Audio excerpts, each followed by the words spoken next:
shines on the other side of the station.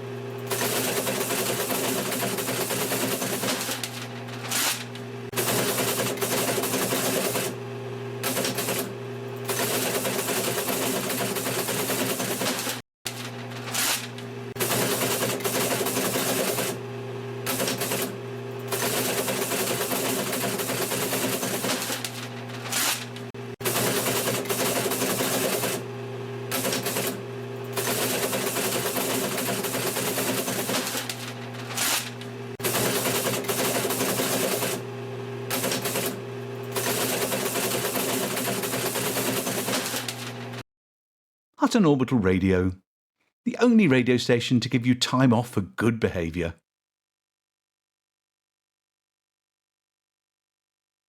Well, the environmental systems are on the blink. It's a surprise, really, since the engineers recently described them as antediluvian. But there you go. We thought that meant they were in good shape. The fire suppression system has been sprinkling people with water as they make their way along the parade. And Eddie Lee Wise and Sons, plus his daughters, have started selling umbrellas to match your flight suit.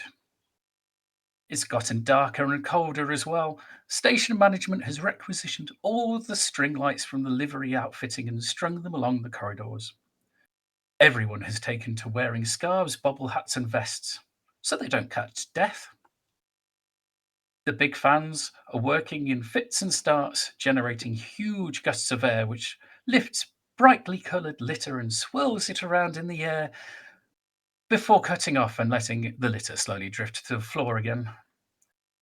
The locals are quite enjoying this, wrapped up in their woolies, holding Hutton mugs filled with hot chocolate.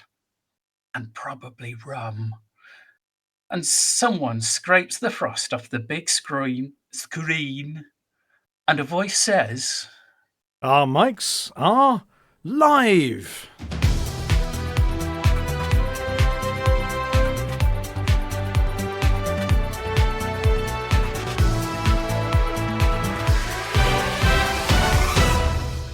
Good evening, and welcome to this week's edition of Hutton Truckers Do the Craziest Things.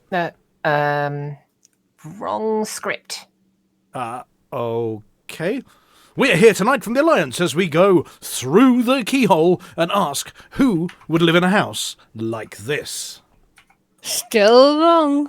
Damn. Okay. How about this one? It's time for that segment called Star in a Reasonably Priced Exploraconda. "Here, I'm helping. Have mine." This looks just the same as the first two. That's where you're wrong. These ones are less sensational. Well, just. And on that note, the headlines.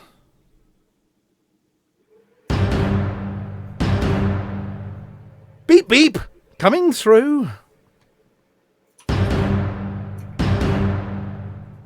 Mysterious new power play candidate hunts new home. Exploraconda to retire. Second-hand even, prices tumble.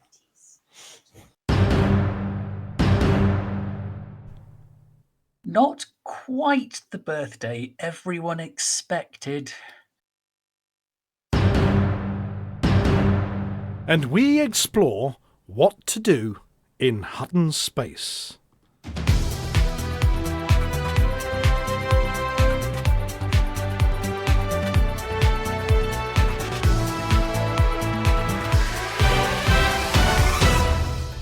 Having mastered, or is that mistressed, the art of trucking, the skills of fuel ratting and settlement liberation, Flossy has a new badge to sew to her flight suit this week after a stunning, nearly solo victory over the Thargoid invasion in Shinrata Desra.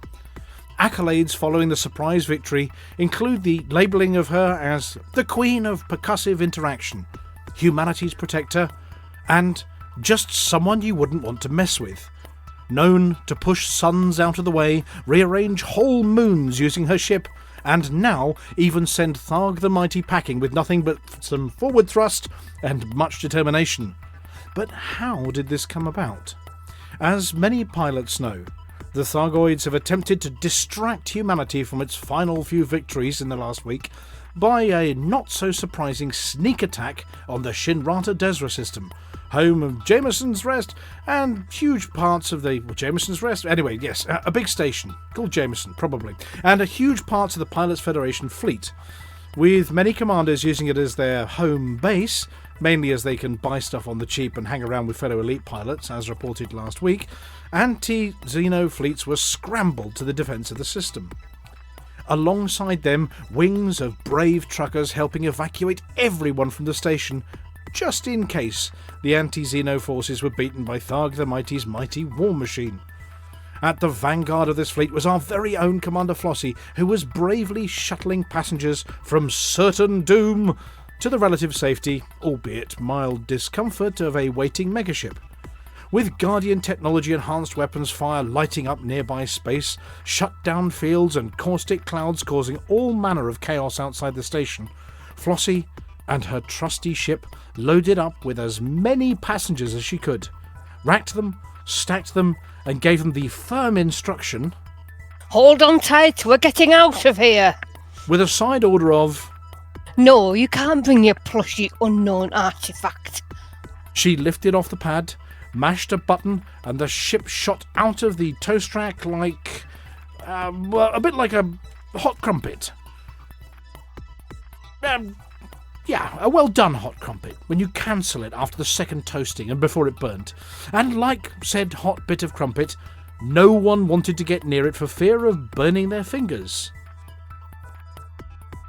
Beep beep, coming through. She shouted, which unfortunately doesn't translate very well into Thargoid, and the audio discombobulator seems to have sent the Thargoid equivalent of, "Come and have a go if you think you're old enough."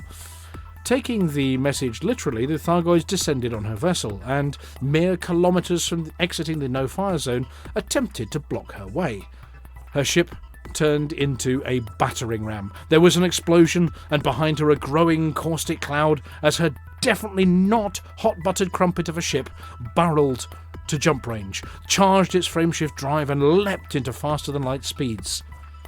Having dropped her now fully traumatised passengers at a waiting megaship, as all good Hutton truckers do, Flossy turned the ship around and headed back for more, only to find that the Thargoids were gone.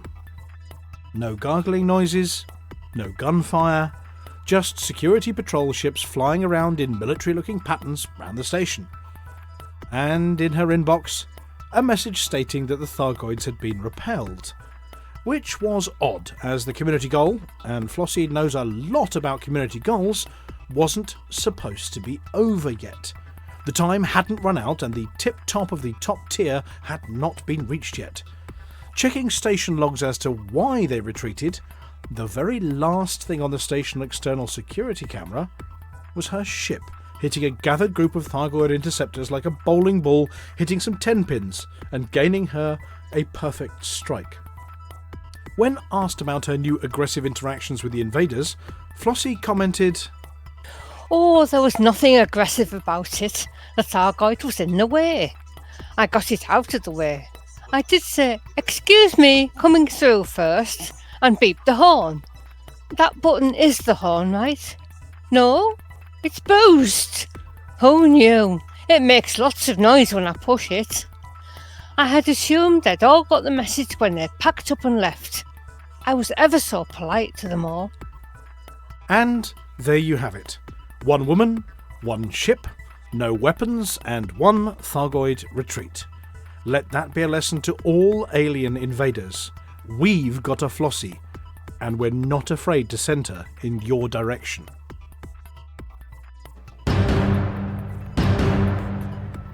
There are rumours that after a concerted effort by the occupants and diaspora of North Britain, there will be some major changes coming to the way the galaxy is divided up. Their complaints? the number 11. Totally unrecognisable when spoken by North Britishers, and when it comes to chopping up slices of cake, way harder than something even. Okay, so there are other arrangements to be made. The powers themselves have been holding plenty of secret conferences about how their supporters should be rewarded. Turns out that being rewarded in paint is their final decision. When it's legal to shoot someone from another power, it turns out that if you're power security forces and you're in your home system, it's perfectly legal and even encouraged. And of course, whether leafleting is the best way of supporting a faction. Well, it turns out it was, but now you'll have to do other stuff like go and collect cat videos or steal power regulators or truck stuff. Oh, and then there's the agreement that they're allowed to personalize their spaces. Natty digital posters, slogans, maybe even special drinks at the bar. But those things aside, plus the new cockpit display systems, it's this adjustment of the number 11 to the number 12. So, our intrepid team have been on the hunt for who the new power candidate might be. The Federation and the Empire have been vehemently opposed to expanding their ranks, fiercely protective of their space and utterly unwilling to give any of it to an upstart. As for the independent powers, well, one's too hippie to even discuss expanding their commune. Another is too piratey and can't keep his hands off his, and everyone else's booty. One is a shrewd conqueror and the newest kid on the block, and besides was too busy combing his magnificent beard to be bothered. And the last one's far too rich to even consider giving up space to someone else. Which leaves the Alliance, a ragtag collection of former captains who have carved their own fiefdoms out of the planets of the old worlds, all vying for who wants to be the top dog, but without an actual top dog. They've got a prime minister who looks suspiciously like the dastardly Don Antonacci, but we're told that's just a coincidence. They're sort of like the Knights of the Round Table, but without a grail, or a wizard, or armor, or any of the usual trappings of such, which means they're more like a collection of mates down the pub bragging about how big their last whatever was. Rumours from the Tianisla system are that its representative Nakato Kane has been lobbying nearby independent and breakaway systems in the hope that she can get their very own poster in everyone's ship. What with her standpoint or USP is within the Alliance, nobody knows. But as the guardian of the ship graveyard in Tunisla, we reckon she's up for a good scrap. Her last political campaign to gain election and nominal prime ministership of the Alliance was based on investing in trade and security and actively curtailing expansionism. She firmly believes that it was Mahon's administration that caused the conflict with the Thargoids, and when asked to describe Sirius Corporation, she said, not a fan, which is politics for being very unhappy at Mahon's cozying up to one of the richest people in the galaxy. Visiting Kane's home in Tianisla, a bit like the space where the ship graveyard should be, it's suspiciously empty. In one corner of her now abandoned home are a few placards, the kind of thing that says, "Down with Mahon," and "Boo, this won't do," and a bunch of letters from fellow discontents within the Alliance showing their support. We didn't open them, we promise. We found them like that. But, wealthy as she is, not in the same leagues as some of the powers, it begs the question, is she vying to become a power? Who is bankrolling it all? Where's the money coming from? And more importantly, what will the population of a bunch of independent systems do when she sticks a flag in them? The systems, that is, not the population. She's not Archon Delane. She does that with people. Not a nice man at all. Rumours are that it is 4 weeks until we discover more detail on Kane's plan. time enough for someone to get a new coloured crayon out of their box and start scribbling on galactic maps. Will Tanizla be the base of operations? And if so, won't Mahon mind someone nicking a bunch of his systems and leaving him weakened in the expected face of huge upstick in power play precipitation? Participation, not precipitation. Will she bring more news on this? We will bring more news on this evolving story over the next few weeks, or failing that, in the last week of October.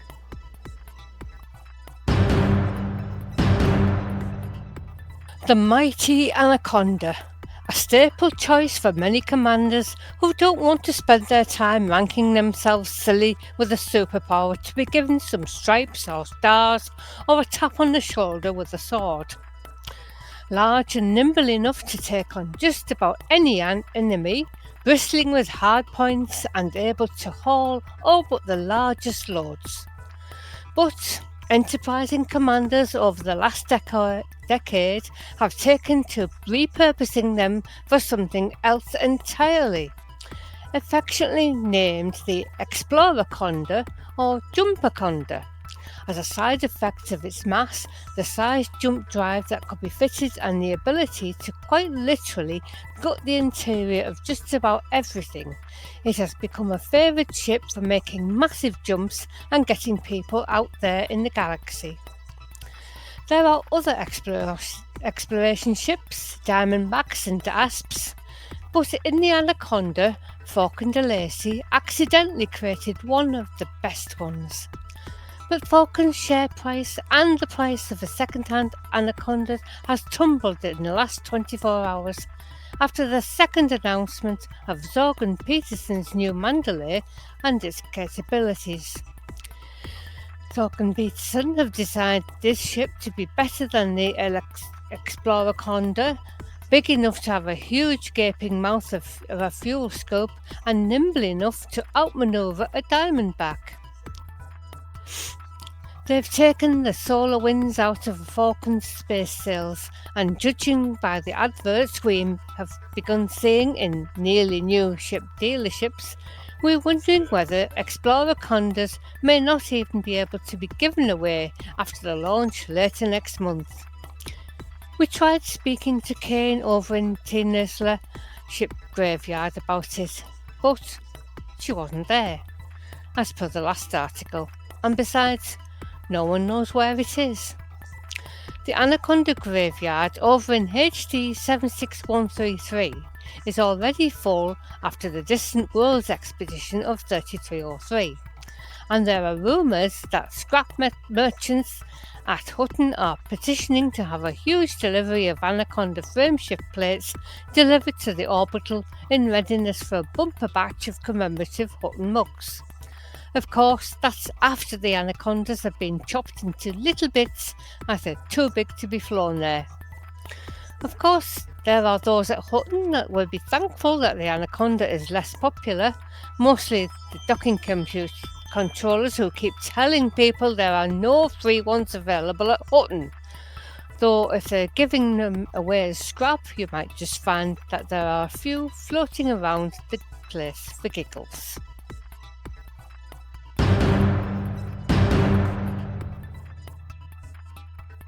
Commanders throughout the galaxy descended on the old worlds at the end of last week to help celebrate the ruby birthday of everyone's favourite iteration of the galaxy. Drew Wager, or is it Vega, was yet again forced out of retirement. Okay, he wasn't forced, he didn't really retire, he was always there, just pretending that he wasn't for a recap of all things elite. And for his first 100 credits and a beaten-up old Cobra, he could go through the landing on populated atmospheric worlds and messing about with Newtonian flight and ending up where we are now.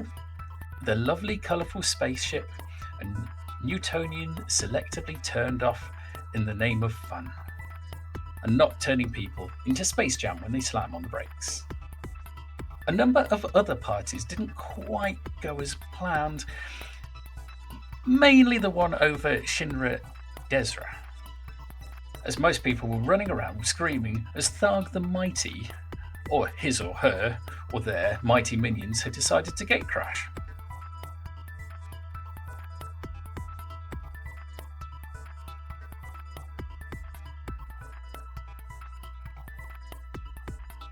Oh, we seem to have lost our Lost him. stunt presenter. Oh, no, I You're stopped back. leaning on my button. All after gate crash. And you were doing so well. Yes. But over here at Hutton, something was happening. What was happening over here at It Hutton? was happening. Yes. No, it wasn't. It was mostly because it was all muted. Everyone had gone to help Flossy beat up the Thargoids. But of course, the health and safety officer had declared that 40 exploding comedy candles were not appropriate in the station bar. Oil sport. The Pilots Federation decided to give everyone something for free. Some paint in the shape of a nice logo in red on their ship. It's quite pretty, actually. And also a nice wire space frame bobblehead for their cockpit. You have to pay for that one. But they thought it would be nice just in case you missed looking at them when you were in deep space. So, happy birthday, Elite. Here's to another 40 years. We might even get a starship interior and gain access to atmospheric worlds by that point. But we can't guarantee that with Power, and even with Power Play 2 being launched. Anyone taking part in it?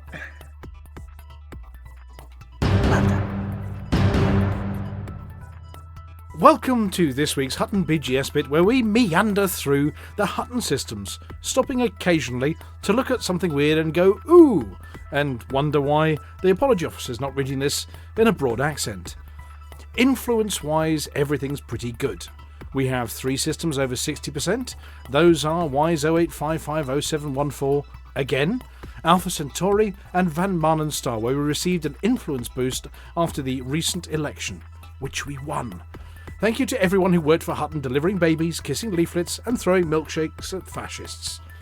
There are a whole load of booms going on this week in 36 Ophiuchi, Barnard Star, Epsilon's Eridani and Indy, Gnowi, Hill Bar C, Narenses, and Wolves 1481, 359, and 25.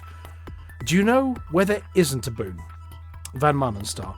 They're having a bit of an infrastructure failure over there right now, so despite its slightly high influence level, it might be really helpful to give them a bit of help. Trepin sees us in an election with the CIA, again, and we'd like to win that one, so we maintain our control of the system. There's also a boom going on, and everyone's elated, so it sounds like a good place to be. But what does it all mean? We don't know either, but we asked a Magic 8 Ball, and it said, if you want to truck it, then truck it in Trepin, where peaceful missions work best to help Hutton win the election. You could also do some trading there, which helps our chances in the election and lets you take advantage of the higher profits generated by that boom. If you have a permit for Van Maanen Star, then please deliver food or machinery to help alleviate that infrastructure failure. If you want to shoot it, there isn't much to shoot at in our systems, but stay tuned, and Vulkarius will point you in the direction of some lovely Thargoids in need of a hefty slap across the mandibles. Wow, that was really magic. Well, that's this week's Hutton BGS bit.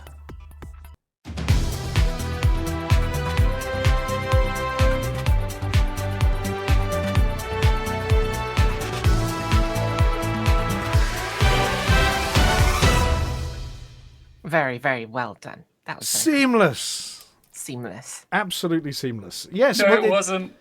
It was perfectly Hutton seamless. Perfectly Hutton seamless.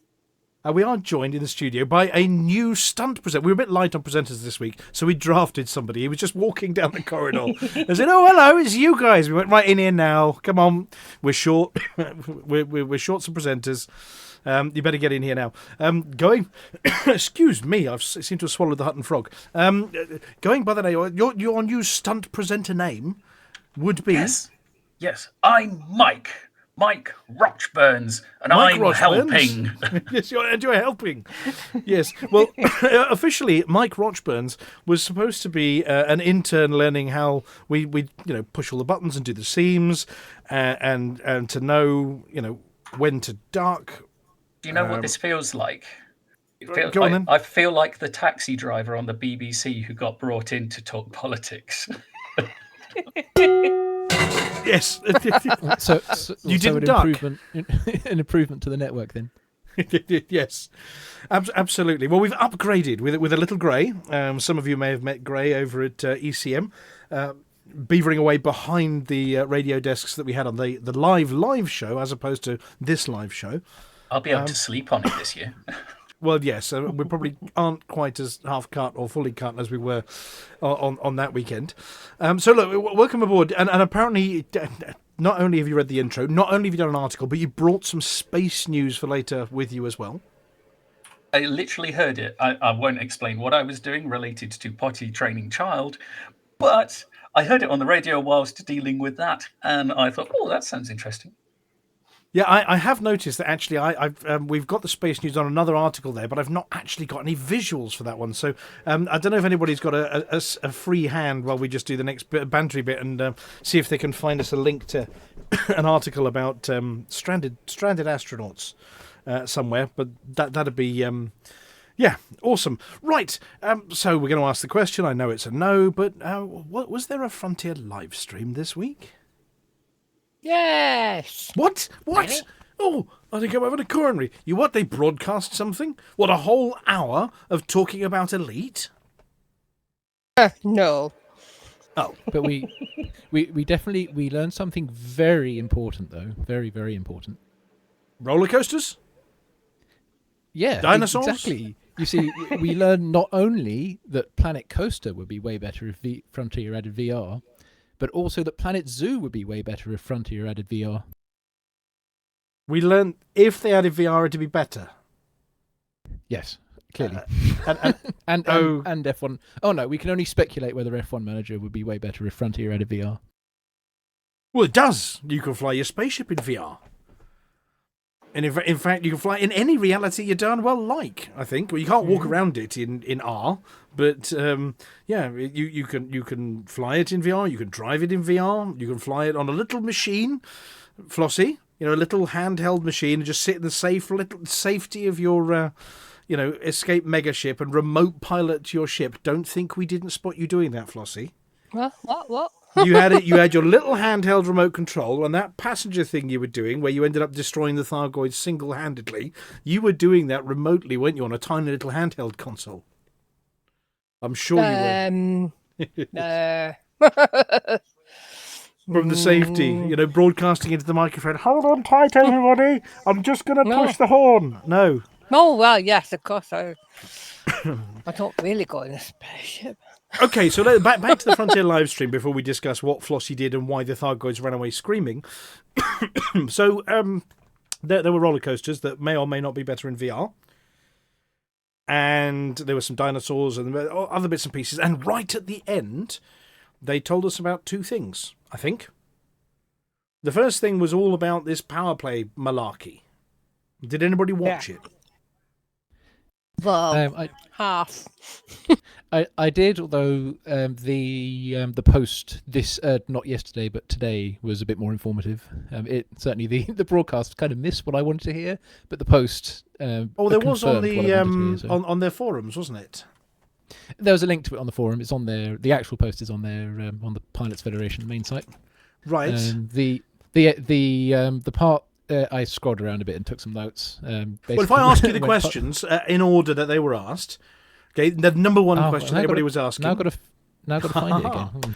Well, they were asking, will Power Play 2, and this is for all the gankers out there, be open only? For reasons unbeknownst to me, people think that if it's open only, everybody will find everybody and kill everybody. It doesn't work like that. But go on then. Will it be open only? We will be monitoring player feedback on this point after release, but there are no plans for launch to make Power Play 2 open only. Right. And no plans for launch to make it open only is the same as there are no plans for launch about ship interiors. Isn't that it? Or there's no plans for launch for atmospheric planets? But realistically, yes. No plans at launch for making VR work for on foot. Anyway, I can't see any benefit to making it open only, and anybody who can, well, you're wrong. So there you go. No. There'll just be more engagement. Well, of those people, the kind of engagement they want, which is blowing people up who don't want to be blown up. No. Anyway. I meant with the power play systems. Like if possibly. Like there are some people who either can't or don't want to play open only or play, and they'll just not be involved if it were to be open only. So there. Okay, they were asked whether they could outline the transition plan between Power Play and Power Play 2. Just a summary on that one? The summary, you'll get unpledged, and that's it. It's resetting. Right. And something about converting systems. So they because of I imagine the details on a new power, they've said they're not talking about it, but then they name drop during their chat. But they've got to obviously make space. So I think they were saying 99% of them belong to the same power. There's a little bit of a switch over when they try and shoehorn the extra bubble into that picture. So will players be able to support multiple powers? No. Traitors. That's just, you can't do that. That's naughty. Yes, no perfidiousness amongst our commanders, yeah. Yes, I pledge to you all. Give me all your stuff, you know. Okay, and it says, will players be able to influence Power Play 2 in more gameplay ways? Yes. They're not just leaflets now. Yeah. Trading, salvage, all sorts of stuff. Right, okay. But you've got to do them in the right systems if you're pledged to a power, and they will have a positive, a bit like they do with the BGS at the moment. So what about on-foot activities? Running around like Flossie with a rocket launcher, blowing people up, as you do, Flossie. I've seen you. I've been on the receiving end of it by accident. So will Flossie's on-foot combat activities play a larger role in her taking part in Power Play 2? Apparently, you can upload spyware to settlements using rocket launchers, and you can deliver samples to your power contact by using the rocket launcher. I understand they've been beta testing this using the UK rail network today. But anyway, will there be any changes to the crime? Oh, this is yet again people moaning again. Will there be changes to the crime and punishment system? Effectively, no. Effectively, no. Although, yeah, well, personally, I'm hoping that the stupid bounties you get when you rightfully destroy a security ship of the other different power that wasn't a crime to do. I don't like getting a bounty for that. You should get tokens instead, but that's just me. Well, you should get bonus points and a pat on the back. But apparently, yeah, the Power Play security teams will be there, and if you like the blue-haired lady and you're in the beardy dude's space, the beardy dude will beat you up, I think is the short version of what they said. Will there be a wipe of the existing Power Play gains when it's released? Yes. I think they misinterpreted this question. Oh yeah, they probably did, but they kind of you'll get unpledged, and you can keep any modules you've got, but if you want to get bonuses again, you'll need to repledge again. Well, I mean, imagine somebody's out in deep space, they reboot the systems, it comes back online, and their special frameshift jump is gone. No, that wouldn't work, would it? So no, of course they're not going to take them away. That would be silly. Will new powers be added? So we've seen one. Their very short answer is yes, but we've only seen one. They answered yes to a plural question, though, so maybe there's more. Yeah, maybe, but this is the one we were talking about in the news earlier about the lady in charge of... God, that frog's still sitting in my throat. The lady in charge of Tianisla. But the trouble is, Tianisla's right in the heart of everybody else's space. So I suspect she's being told to move house. So you want your own bubble, go and make it somewhere else, I suspect, is what's going to happen. Will it be possible to completely knock out a power? Well, no one's achieved it yet. There are no systems for doing that, so no. They said they're going to monitor it and see what happens, which means we don't believe you can actually achieve it, so no. Will the ethos system linked to governments be changed? They'll be unlinked. They'll be powers. The systems under each power can have any old governments. There's not going to be any interaction or restriction. Right. There. So Piratey Beardy Dude doesn't have to have Piratey Beardy systems. Anarchy. That's the word I was looking for. Pirates, okay. Yeah. And how will the BGS impact Power Play 2? Let's see. Your actions when engaging with the BGS will, of course, have an impact, as they're impacting your pledged power. So yeah, it doesn't directly interact, but doing the things that you're doing will, as a side effect, also affect, I imagine, the faction that you're handing into and the stations. So if you're doing loads of trade for it, I'd imagine the faction in the station will get loads of benefits. They didn't ask the important question, which I'm going to ask in a minute. We'll have to invent an answer. Will they be able to impact Power Play without pledging to a faction? This is a one-word answer. No. Right. You have to pledge. Will it have a visible effect on the... It says the world, but they mean the galaxy. Yes. That's a really weird question because we've already seen it as soon as it was unveiled. So yes. Yeah, new posters. Will player effort be uncapped? Can you do as much as you Yes. like? Yes, good. You can indeed do as much as you like. How will it make conflict between widely backed powers, as in everybody who wants the Blue Princess's engines, or whatever she does, I can't remember, or shields, that's it, and others? Will it be more engaging? They're going to do some rubber banding, so smaller powers can get fight back more easily. Right, and can powers be pushed out of their headquarters? No. Right, and to what extent will squadrons be part of Power Play 2? Squadrons with interaction is unchanged. Right, so the squadrons are aligned to a minor faction, and of course if the minor faction is part of a superpower, yes, you get the idea, but only by multi-level association. What non-credit rewards are planned for Power Play 2? You can get benefits in your systems, presumably like the existing kind of buffs, like the passive ones. You get care packages that reward credits. That's not the question. They said non-credit. Yeah. And you get engineering materials and modules. See, this is interesting because engineering materials is something that I reckon they should have added to CQC, but we're turning into Lave Radio discussing that kind of thing, and we're not going to do that. But engineering materials is good, albeit they're really easy to get now. What will happen to the current system's unique weapons? You can get them all. I actually want to merge this question with the last one. This was the two I took notes. So every power can now reward its agents, that's you, with each of the unique power play modules. You will gradually unlock each one eventually as your loyalty rank increases, although the order you receive them is different for each power. So all of the powers have all of the kit, is that right? In some order, but eventually, yes. Right, okay. Oh, that's good. So you don't have to pledge and unpledge. I imagine that's sort of building in loyalty, isn't it? That, you know, you don't have to, no, I don't want you anymore because I want the shields. It's okay, I'll stick with you and you give me the shields later. It's really weird pledging to a pirate to get your cyto-scramblers, pledging to the Federation to get your pacifiers, and then once you got it, defecting to... The good news about getting the pacifier is that if you need to spit your dummy, you can at least get one first.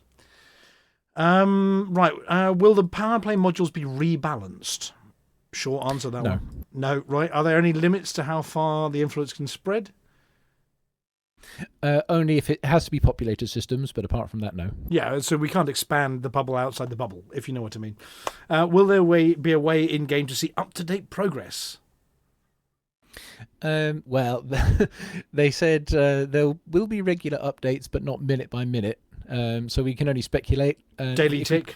If we take the Thargoid War, that's every hour, but it kind of happens somewhere between the hour and 20 minutes past, so it's probably around about every hour. That's speculation, though. Right, and is there going to be a negative consequence? Because I did see them listing, that the list can list who the top 10 are of a power. That's a bit of a hit list, isn't it?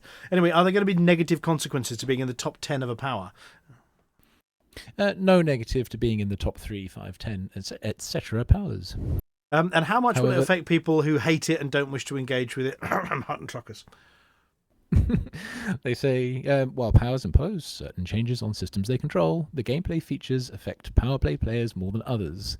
You might be witness to fights between two powers or other powers-based events. For example, while power play activities can influence the BGS, players interested in faction gameplay and BGS manipulation won't feel any targeted changes in their gameplay due to power play. So it should be noted that technically speaking, the Federation claim Hutton's space, even though no Federation power has been in charge of it since we started. They technically claim that it's within their bubble of influence. So we're going to be mighty put out if they start putting that horrible man's picture in our concourse. I'm just going to say that one for free. The question that somebody should have asked is, if our system's been independent since like day one, is some prat going to put his photo up in the concourse? I'm sure they just do it for tax reasons. No, possibly. Are there any plans for unique power play scenarios, such as fight over resources?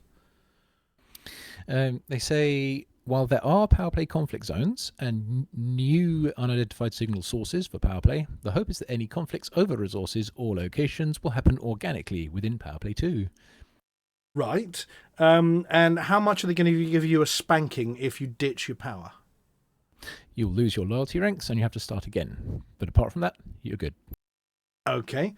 And does population affect power play? This is an easy one. Yes. There we go. Excellent. So, higher population systems are more valuable. And if I ignore the rest of that answer and recall Frontier Unlocked from a few months ago, they'll be harder to move those, kind of like the BGS. Well, just the those same as high Barnard population Star or systems, Epsilon Indy, isn't it? Which we put 1 million tons of effort in, and it moves by 0.01%, unless it's Flossy, and then the whole system does what she says. So what about Thargoids? Can they ruin power play? only insofar as they remove the population. So a depopulated system due to Thargoids will also not have power due to being depopulated. It does say a system's populace will need to be convinced again afterwards to allow a power to come in and act as the controlling power. That's interesting. If that's done well, it's a case of, Thargoids are gone. Quick, let's nick his system while he's not looking. And will the modules still require pledging to a faction and ranking up, or do they work differently? Well, I think we answered that, didn't we? That's the one I merged, yeah. Right, okay. Basically, you can get any of the power play unique modules. You don't have to switch faction to get them. You get them eventually, whichever faction you choose. Okay. And so, in danger of turning into Lave Radio, there you go. That's the short summary of what they said. This is coming at the end of October, isn't it? I think they said. On the 22nd. 22. Two little ducks. But then something else is coming on the 22nd. Gray, are you there? Yeah. Mr. Rochburns? Did you hear about the other thing they were releasing on the 22nd? No, it was in the middle of dinner and I favour eating. So I have take a guess. We wrote a poem about it. Can relate. Oh, yes. It was some sort of curry, wasn't it? Yes. The Mandalay. The Mandalay. Well, we do have a couple of things about the Mandalay. We've got some pictures, and we've also got a video that was sent to us. Are we going to play the song again? Funny you should ask that, because the video comes without any music on it. So, as our first submission for videos that go with Hutton's music, I think we might have this. And if the music keeps going, I'll put some pictures on as well. So, here is the first video footage of the Mandalay in action.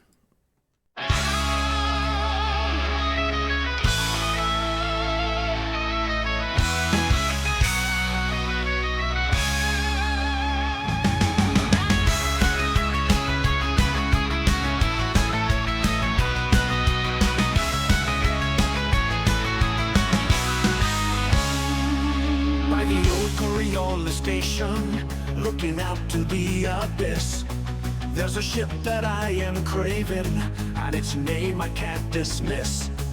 For the hum is in the thrusters, and the trade lanes always say, soon you'll fly your Hutton trucker, soon you'll hail the Mandalay.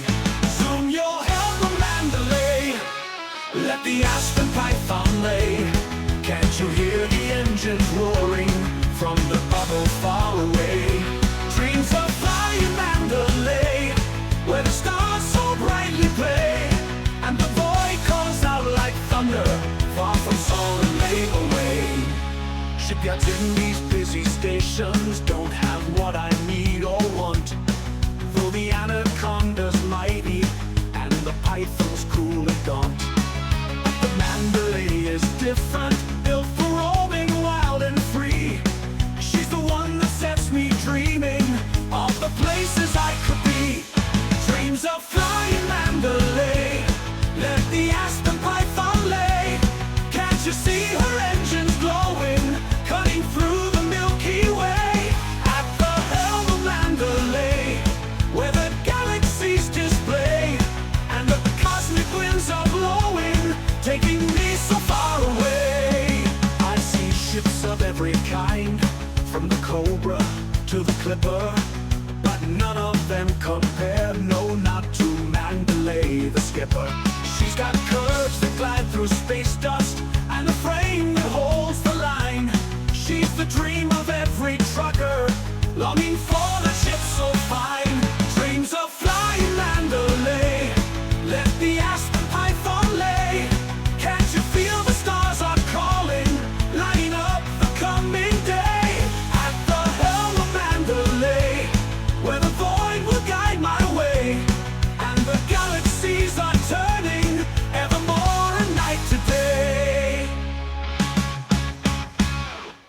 I'm sitting in my hauler, plodding on from dock to dock. I can't help but think of Mandalay, the ship that time unlocks. She'll be fast and she'll be sturdy, and she'll take me anywhere, from the farthest edge of nowhere to the stars that none yet dare. Dreams of flying Mandalay, let the aspen python lay.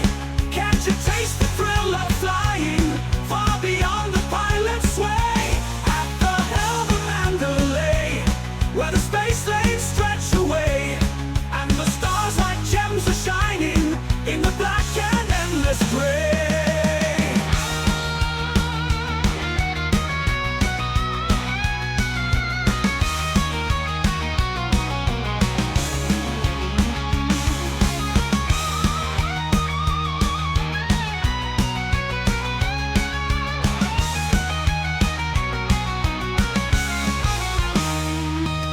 When I fly the Mandalay, where the dreams of stars are made, where the void is never silent and the nights don't ever fade.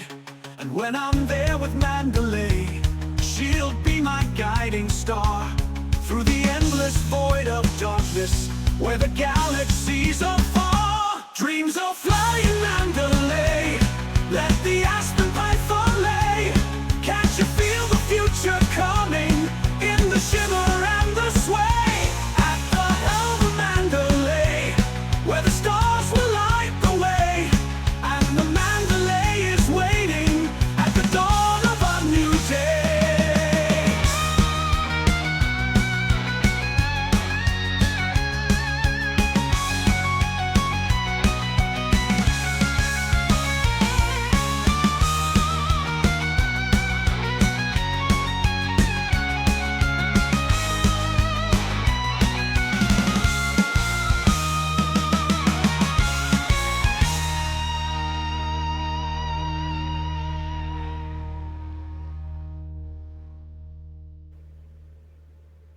And she's down.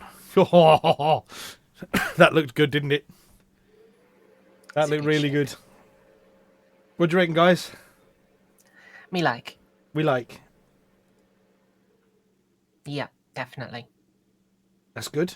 Well, look, there's some So pictures. smooth you could spread it on 10 slices a whole week with just one swipe. Absolutely. But yeah, she's looking good there. I mean, that's the first time we've actually seen it in action, so to speak. I feel like the great job there with the extended Mamba cockpit as well. Yes, well, That's there is a one little of the bit better different. cockpits in general. I Yeah. think you can see through the cockpit, can't you? That little bit underneath, under the nose here. I'm just bringing it up on the screen. I think you can see under Yeah, it.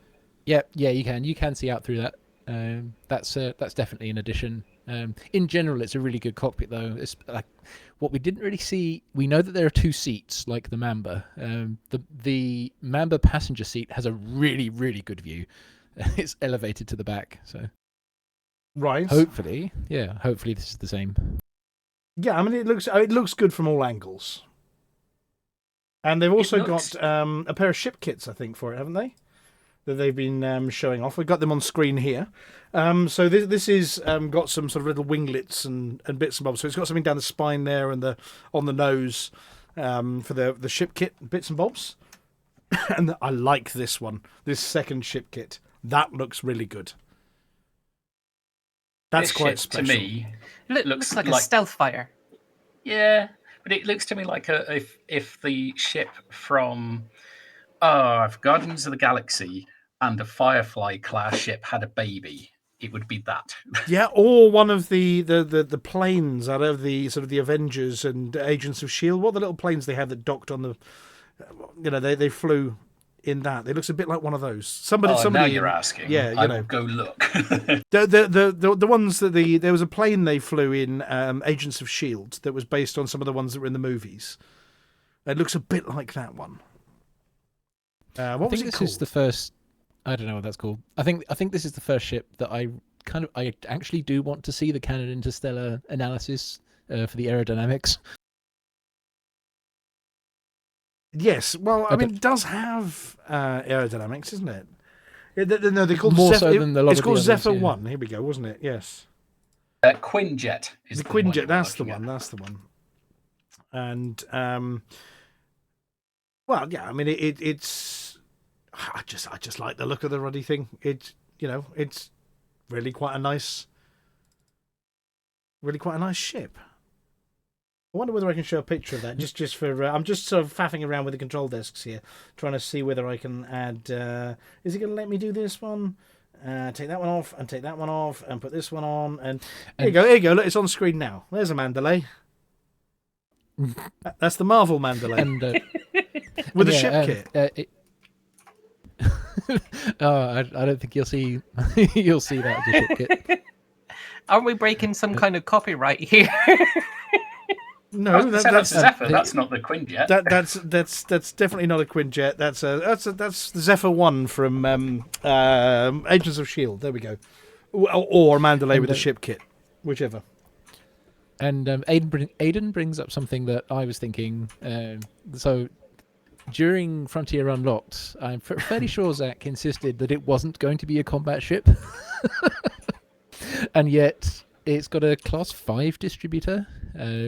That's more than an ASP. And hard points. 6 hard points. 6 hard points, like an ASP, but 4 Class 2 and 2 Class 1. So, of course, a Hydra is going to die in that thing, because you can put Gausses in all the Class 2s. Well, yeah, and yeah, so that's quite a lot of firepower. And given that they said it's more manoeuvrable than Diamondback, I mean, Flossie, you fly Diamondback occasionally, don't you? Or are you an ASP only kind of lady? No, I do fly a Diamondback, yes. In fact, I did my do you longest ram ever Thargoids rescuing out? one. Yeah, do you ram Thargoids out the way in your Diamondback is the important question. No. Okay. Right, well, talking of Commander Aiden sending us little notes from the chat, it is a Green Room week, so at the end of this, we're going to do Space News, Vulkarius' bit. We've got a new little bit after Vulkarius' bit, and then a bit of Flossie, and probably a bit of Galnet Audio Digest, something like that. But we're going to do that, and then we're going to have a bit of a Green Room week where we're just going to say hi to people.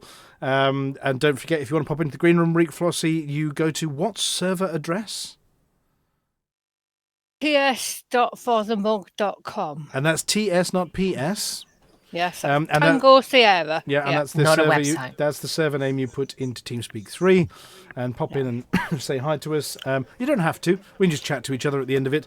But if you do have anything interesting to say or opinions on the Mandalay or Powerplay 2, then come in. And remember, if you run out of things to say, just scream for the mug and run away, and we'll move on to the next bit. Or if you don't have opinions on the Mandalay, come and speak to us anyway. Yeah, don't just tell us I have no opinion on the Mandalay whatsoever. But hi, I've been trucking all week, or something like that.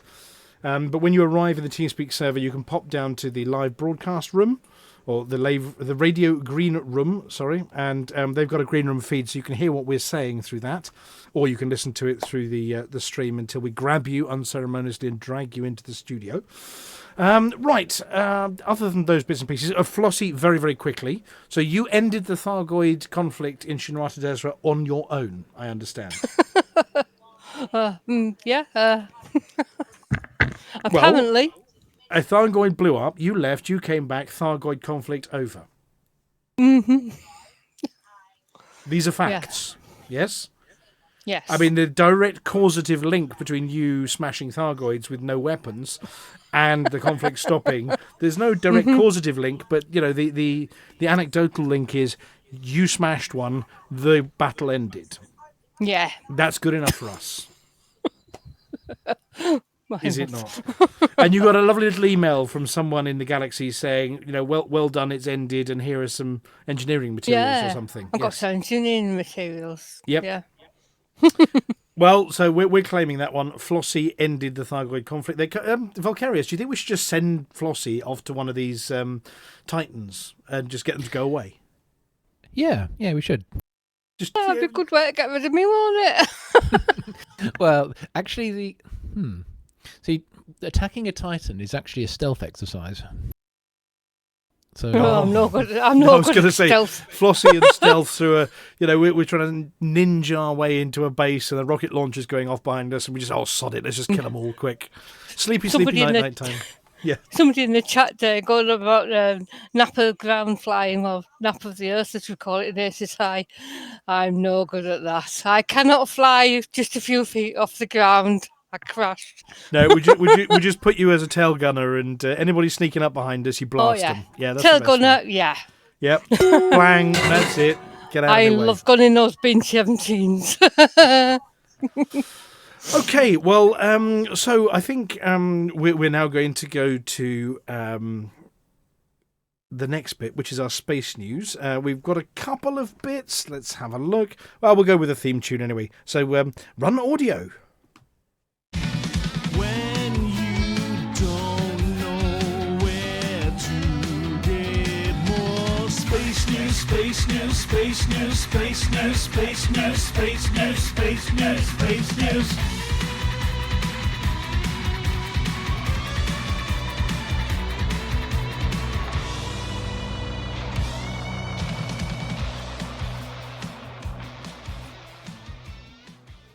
Right, well, we're going to ask Little Grey to help host this one this evening, having pasted in the articles. The question that's been on everybody's lips for the last few months is, are they still stuck? Yes. But They are. hang on a second. Didn't they send up a big rocket recently and dock it up there? Yes. But they're not coming home yet. They're going to leave them up there for a bit longer just because they can. As far as I can work out. So yes, a big that rocket is went why. up, and then something else went down. But the big rocket's still parked there. But they're not coming down yet. But they are going to come down later. But there were some people that did get out. Not them. No, but it was some a other different people. two. A I don't know different what they two. deserved. Like, were they more flatulent than everybody else? Maybe. Well, Don't know. there's probably a good reason. So this is all about the Soyuz capsule, the horrible leaky thing that's been going for a long time. Did land 2 crewmates back on planet Earth. So they landed in Kazakhstan, and they had NASA astronaut Tracy C. Dyson on board, who had done... Now, have you got details of this one? Because you like doing the numbers, don't you, Vulkarius? 2,944 orbits of the Earth. Let's see what we're doing.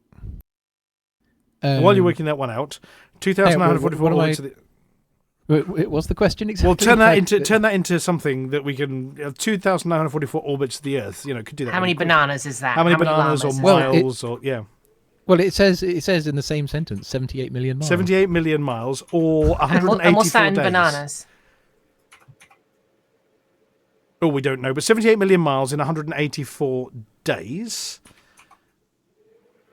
That's a long time up in space. And then Roscosmos astronaut Nikolai Chob and Oleg Kononenko returned after 374 days and a trip of 158.6 million miles. So those are the guys that came back. Wasn't it Nikolai and Oleg? They need to start using light seconds like this. These numbers are these are crazy. 158.6 million miles in light seconds. Hang on a second. 158.6 million. That is 851.39 light seconds. Yeah. So not as far as Hutton then. Not quite. No. So guys, it's good, but it's not that good. Anyway, so they've come back on board this Soyuz thing, and then they hop on a helicopter and get back to Kazakhstan. And then, so the Oleg and Nikolai go somewhere vaguely local, and then Dyson gets on board a NASA plane and comes back to Houston. But the other two are still up there, aren't they, Gray?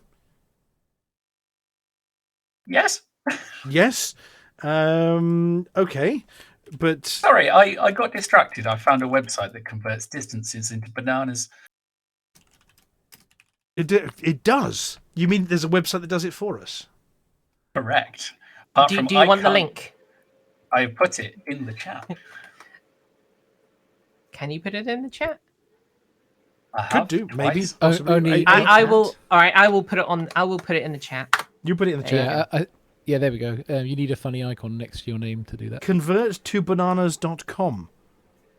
Ooh, well, that's a very Huttonish kind of thing. Okay, and the other one, now this is the one that you spotted while doing parental duties, Gray.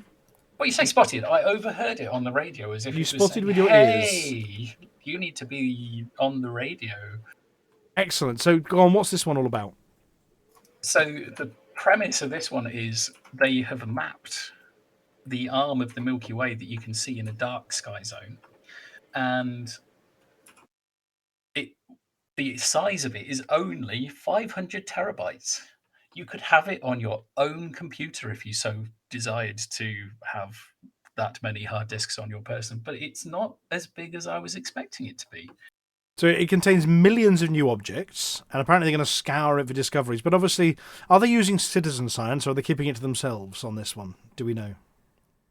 I don't know. I would expect, based on that amount of data, it could be either. Because, though that said, I have had my Raspberry Pis ticking over on similar things in the past. They have.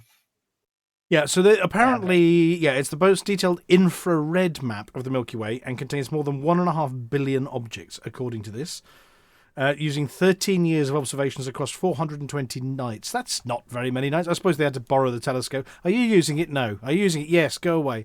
So, yes, 420 nights, and they've got failed brown dwarfs, free-floating planets, hypervelocity suns, supermassive black holes, or at least one of them, and they stitched it together from 200,000 images, apparently.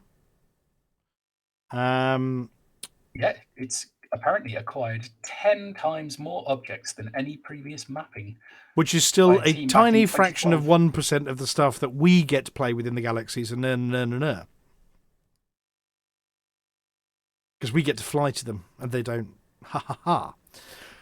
The size of the maps is equivalent to 600 PS5 game consoles. Well, that's not very many. Anyway, Is apparently, a PlayStation 5 really small? well, yeah. Well, apparently it allows them to pick up things like the glow of failed stars, which are basically somewhere bigger than Jupiter but smaller than a sun, known as brown dwarfs. I think we've seen plenty of those while flying around. And gravitationally unbound rogue planets. Now, that's something we've never found. You say the brown dwarf, that was what I was dealing with when I heard this. Oh, dear. Yeah, well, you shouldn't refer to Mini-U like that. That's terribly... I don't think our frameshift drives could find a rogue planet, because surely they can only jump to a star. Well, yes, but remember the old days when we didn't used to have advanced discovery scanners? We used to have to find planets via the Mark I eyeball.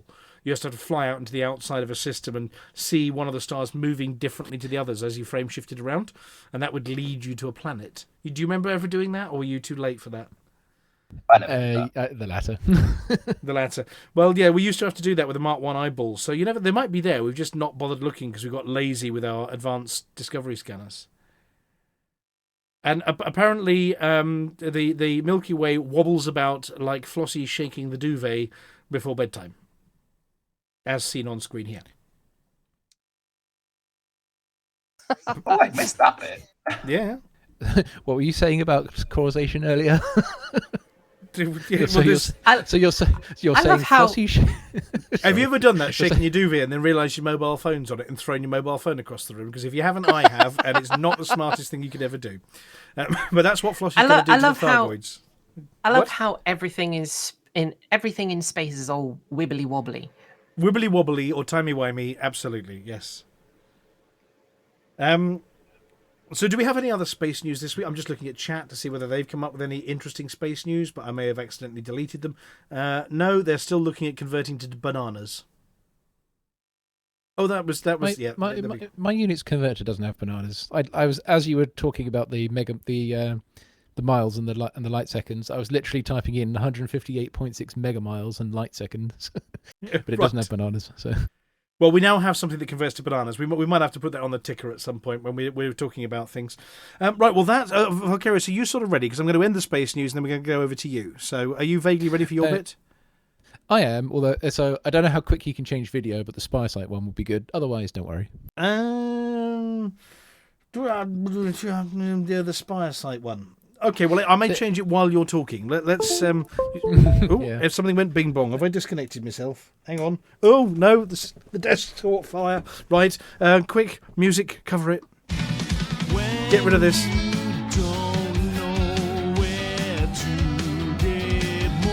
Space news, space news, space news, space news, space news, space news, space news, space news.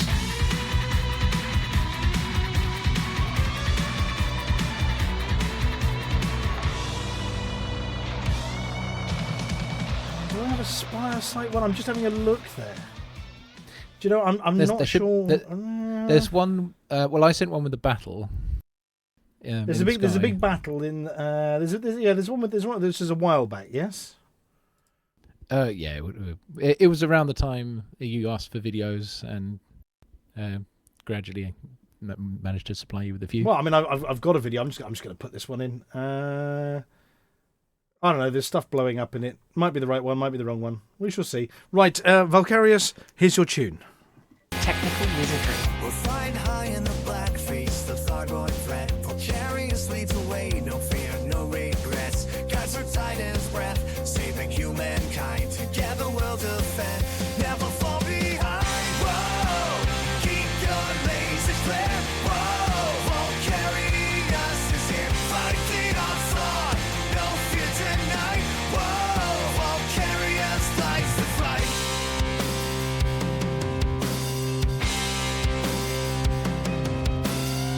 Across the stars, our mission so clear. Vulkarius stands tall, there'll be no fear. Navigates the void with his screw so tight. In the darkest space, he's our guiding light. Whoa, keep your lasers lit. Whoa, Vulkarius is here, fighting onslaught. No fear tonight. Whoa, Vulkarius lights the fight. The all too precisely predicted passage of Thargoids into Shinrarta Destra has been thoroughly yeetified, and with just about enough time to send all the other invasions last week absquatulating along with it. That Shindes attack was a tough one, much stronger than a usual invasion, so well done everyone for defending it. Or Flossy, well done Flossy for defending it, that's right. There wasn't quite the time to stop the alerts as well, but that should be okay. Thanks to the continued pressure on Raijin's attack surface, we have 3 fewer alerts than normal this week. That's 3 down as opposed to the usual 2, leaving just 1 alert in the Diceler system over at Casio. Naturally, that means we have 2 more invasions than usual this week, but at least early reports are showing that they're no tougher to defend than usual, unlike Shinrarta Destra. So, if that Jamison Memorial Marauder Massacre was your first foray into fighting the Thargoids, and you're looking for that purification purge to perdure, open up the galaxy map, check the Thargoid war information on the left side, and follow those top 5 invasion systems this weekend. In the meantime, Titan Raijin has done a triple trade for its Spire sites this week. It's gone and impignorated 9 of its control systems in return for reoccupying 3 Spire sites. These are all Pegasi sectors, IH-U B3-4, KC-U B3-4, and JH-U B3-4. So, if you're good to continue poking at their perimeter, head over to any of those sites where you can bomb the Banshees, wreck the Revenants, shoot the Scouts off the Orthrus, and contaminate those Spire site compounds. And that's it. Vulkarius, some airwaves, shouting out the fight. Thargoid mass rising, gotta stand up tonight. Just for taking Titans, keep humanity strong. Some Hutton Orbital to bed, all be singing this song.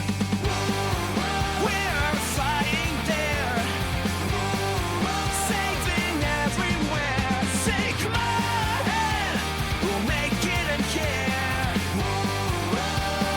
Fighting with no despair. So, Stunt Mia.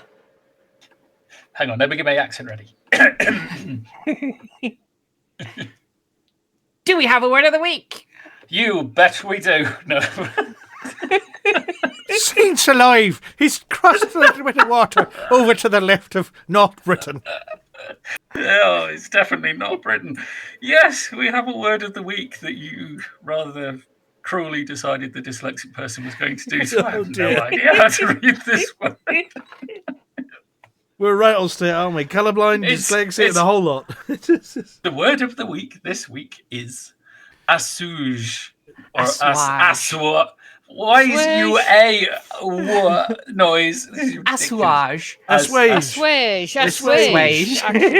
Assuage. Not an arse wave, that's a different thing. That's what we do out the cockpit at Thargoids. Assuage. Yeah. Assuage. Assuage. Assuage. Aswad. What? And what does that mean? I don't know anymore. The meaning is to have something less painful or severe, to lessen or hang on, that's the opposite. To lessen the intensity of, even to mitigate. And can you use it in a sentence, please? I suppose I've got to. I shouldn't giggle. Oh, this is hilarious. In an effort to assuage any offensive odours, Sandy took a magic tree into cubicle 3, but to no avail. He still emerged with stinging eyes and the promise never to return. Assuage. And for anyone who's interested, the spelling and the meaning is coming across your screens in the form of a headline. Unfortunately, we can't give you the pronunciation. Yeah, we're being terribly cruel to Gray, but it's... Next time we're doing this phonetically. But, I mean, we don't have an aardvark joke this week, thankfully. But do we have a fun fact of the week this week instead? Yes, we do. We have a fun fact of the week. Ooh, are you tell ready? Us. Yeah, go on then. Australia is wider than the moon. The moon sits at 3,400 kilometers in diameter, while Australia from east to west is almost 4 kilometers. Oh, I don't believe you. Sorry, 4,000 kilometers. I've been to the moon, or I've been round it in my spaceship. There's no way that's the same size as Australia. Either that, or I've woefully underestimated it. Oh, look at a map. Australia's that diddy bit in the bottom right-hand corner. Do you want an extra fun fact? Go on then. A factory spec Type 9 can cross Australia in just over 30 seconds. Right. So that means when you're flying across a planet's surface and you hit boost in your factory spec Type 9, it looks a lot slower than that. Well, I mean, the moon is still pretty big. I mean, Australia is pretty big. What I'm now trying to do is a continent. I'm trying to wrap the moon in Australia, and that's not what it is. It's you slice the moon in half. Yes. It's there's the width of absolutely. The width. Well, the moon has got a 3,400 kilometer diameter, which means at its widest point it's 3,400 kilometer. But at Australia, from east to west, lengthwise, well, actually that's technically widthwise, is 4,000 kilometers. Height-wise. Anyway. Well, that's a good question, but height would not be that much, really, because probably round. So if you stood on the moon and looked at the Earth, you're saying that Australia would appear as wide in your vision as standing on Australia and looking at the moon.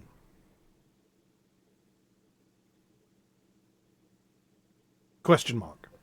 Yes. Yes.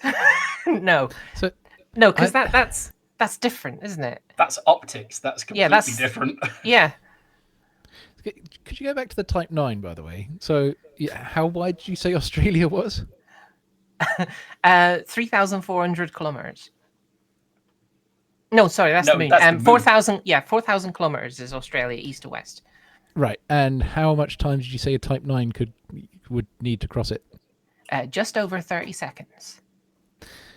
I think 4,000 kilometers in 30 seconds would be 133 kilometers per second. Mm-hmm. And we do about...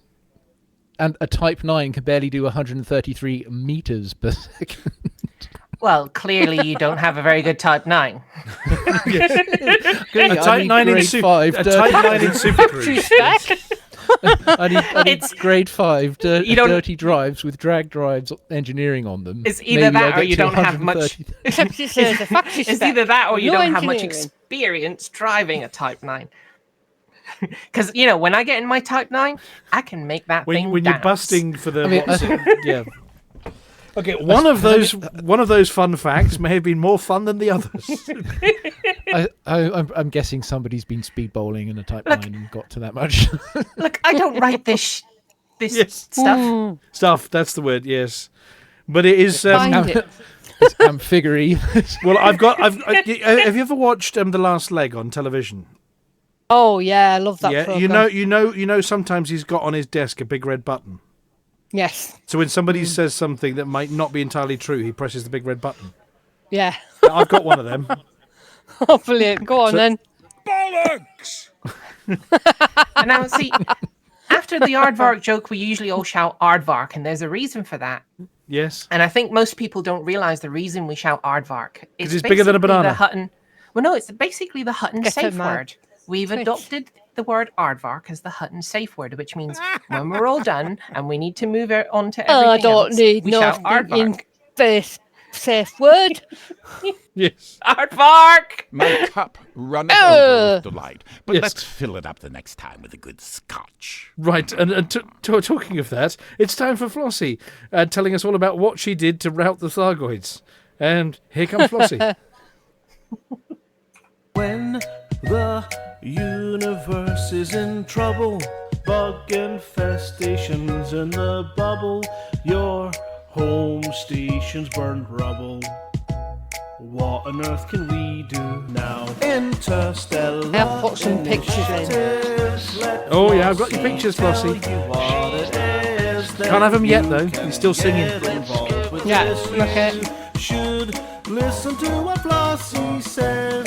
Yeah, you do, or she'll treat you like a Thargoid. If Flossy tells us what she thinks it is, then you can get involved with this. Now you should listen to what Flossy says. Hello, Flossy here with this week's CG News. Well, last week's CG was Defend Shinrata Desra against Thargoid invasion. It finished between tiers 3 and 4 with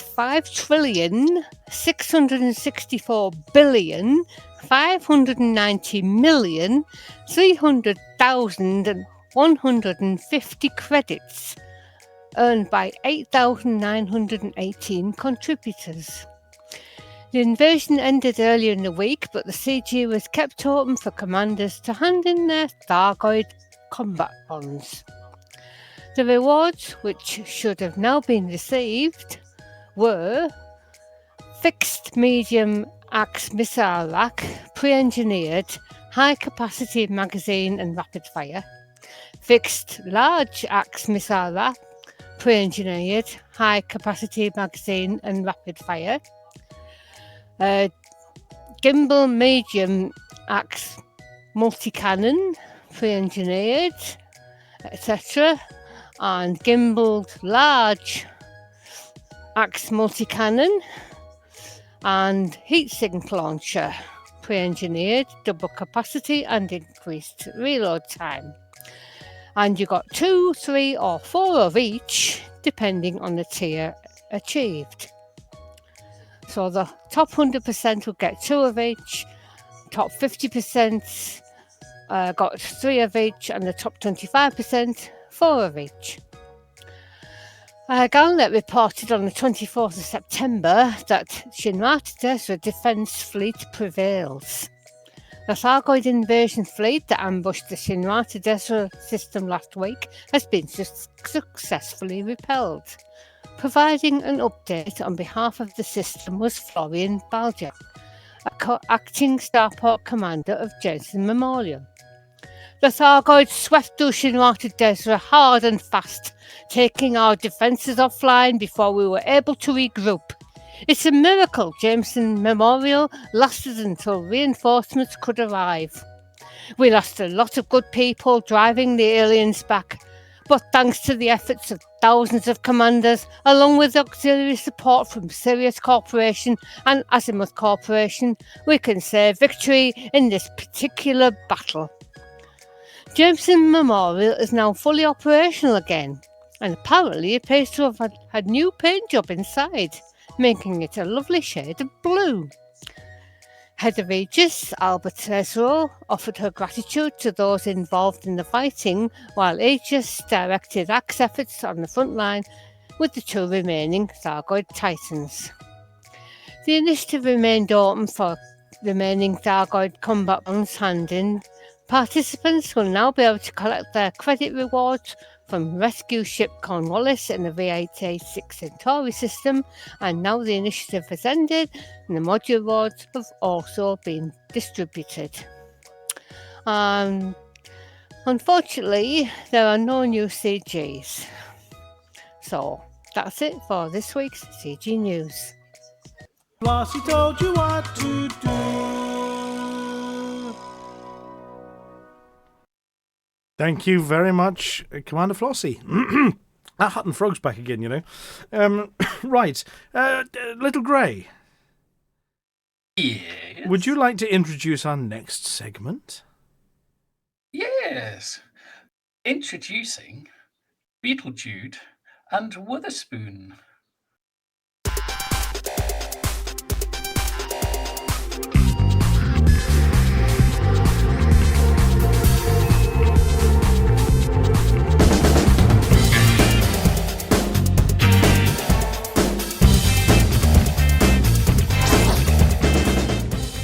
All right, strap in, everyone, because today we're diving headfirst into a ship that's got the whole galaxy buzzing, the Mandalay. Yeah, this is big. It really is. And for our listeners who live for that, explore the unknown feeling. Which I know is a lot of you. Absolutely. This deep dive is going to be right up your alley. This isn't just another ship launch, though. We're talking about a whole new philosophy of exploration. You hit the nail on the head. We've poured over the specs, the dev diaries, even some early pilot reports. And the thing that jumps out, it's purpose-built. The Mandalay, it's designed from the ground up for exploration, and not just any exploration, but really pushing the limits of how far, how fast. And here's the clincher. Without forcing you to wrestle a giant, clunky ship through the void. Right. So many explorers, they accept that trade-off, right? You want that long jump range, you end up in something that handles like, well, let's just say grace isn't its strong suit. Exactly. Sacrifice agility for the sake of distance. But the Mandalay, it turns that whole idea on its head. It does. From what we've seen, it blows even the Anaconda out of the water when it comes to jump range. No kidding. That's saying something. But, and this is important, it still maintains the kind of maneuverability you expect from, say, a Diamondback Explorer. It's the best of both worlds. So picture this. You're out in the black, light years from civilization. Way out there. You stumble on this neutron star system, right? Planets packed in close, all sorts of weird gravitational anomalies. Now, most exploration ships, they'd be tiptoeing through that system, right? Oh, absolutely. Oh, yeah. One wrong move. Disaster. But the Mandalay, with that agility we're talking about, you're weaving through that system, zipping between planets, getting those close-up scans other explorers could only dream of. It's about truly experiencing those discoveries, not just logging them from afar. And you'd think a ship this capable, pushing the boundaries like this, you'd need a massive station to even land the thing. Right, seems logical. But get this, the specs say it can squeeze onto a medium landing pad. Barely.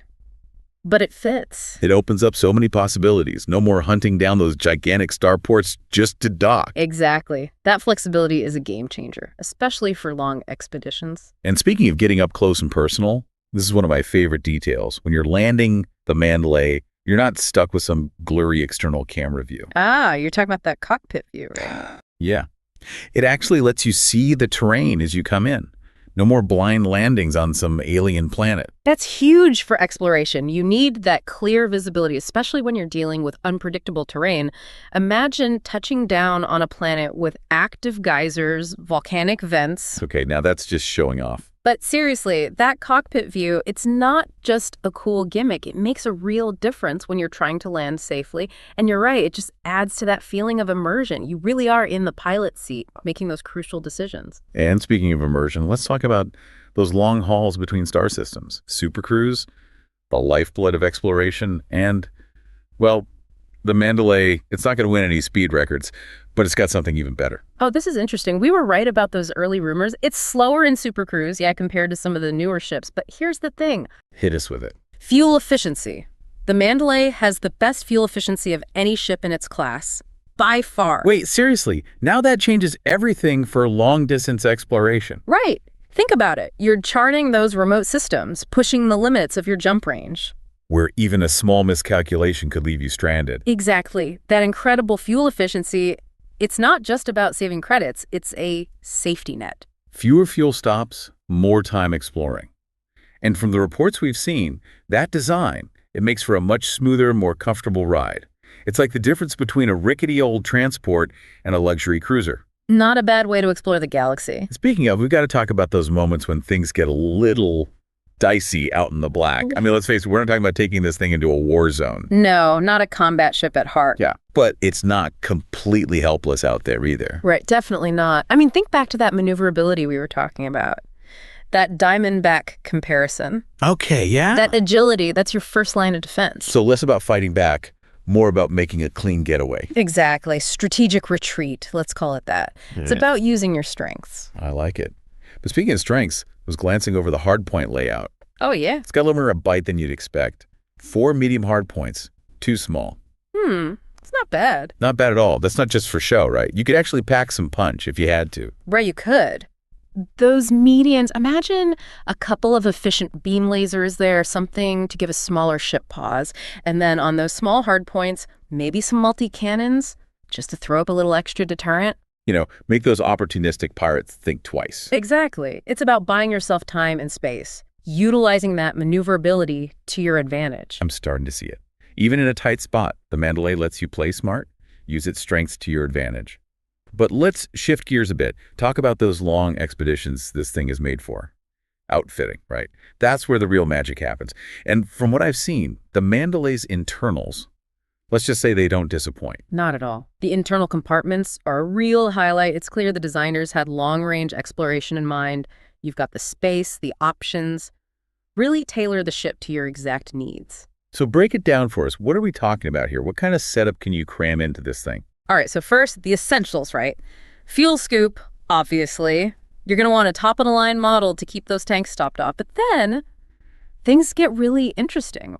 We're talking about having the room for a Guardian frameshift drive booster. Are you serious? A Guardian FSD booster on top of that already impressive jump range. You got it. Think about what that unlocks. Yeah. Pushing even further into the black, reaching those systems most commanders wouldn't even dream of. It's like reaching a whole new level of exploration. Exactly. We're talking about uncharted territory, systems shrouded in mystery, just waiting to be discovered. And it gets even better. Remember those internal compartments we were talking about? Multiple SRV bays. Hold on. Multiple? As in more than one scarab? More than one. Think about it. You're out there, you discover this incredible planet. Maybe there are life signs, maybe ancient ruins. With the Mandalay, you're not limited to just orbital scans. You can deploy a whole team down to the surface. Boots on the ground, uncovering those secrets firsthand. That's what this ship is all about. Maximizing your potential for exploration, both in space and on planetary surfaces. Okay, you're really making me want to book a one-way ticket out to the black. Discovering new worlds, exploring alien ruins. And here's the best part, you don't have to do it alone. The Mandalay, it's got that 2-seater cockpit. Always room for a co-pilot to share those breathtaking discoveries with. There's nothing quite like experiencing those moments of awe and wonder with someone by your side. Makes the whole journey that much more meaningful. Absolutely. Can you imagine the stories you'd tell after a trip in the Mandalay? It feels like a whole new era for exploration and Elite Dangerous. We're not just talking about going farther, but about experiencing it all on a deeper level. It's remarkable, isn't it? They've really shaken things up with this ship. They really have. It's like they took everything we thought we knew about exploration, the conventions, the limitations. It's just tossed it out the airlock. Pretty much. Range and maneuverability, comfort, capability. It's not just a compromise, it's a whole new approach. And from what we've seen, it really delivers on that promise. It's more than just specs on paper. It's about that feeling, that confidence, knowing you've got the right ship for the job, no matter what the black throws at you. Absolutely. Out there, On the edge of the unknown, that peace of mind makes all the difference. No kidding. It's not about being reckless, but having that ability, right? Whether it's a tight squeeze through an asteroid field or having the speed to outrun trouble if you have to. It frees you to focus on what matters. The discoveries, those moments when you realize you're the first one to lay eyes on a planet, a star system. That's what it's all about. It's about that thrill of exploration, that sense of wonder that keeps us coming back to the black again and again. And the Mandalay, it's more than just a ship. It's almost like a key, unlocking a whole new level of exploration in Elite Dangerous. It's not just going farther, it's about experiencing it on a whole new level. And that's what I think is so exciting about this ship. It's got that sense of potential, you know? Like a whole new chapter is about to begin for explorers. It really makes you wonder what's out there, waiting to be discovered. What secrets are just beyond our reach, waiting for a ship like this to come along? I don't know about you, but I'm ready to find out.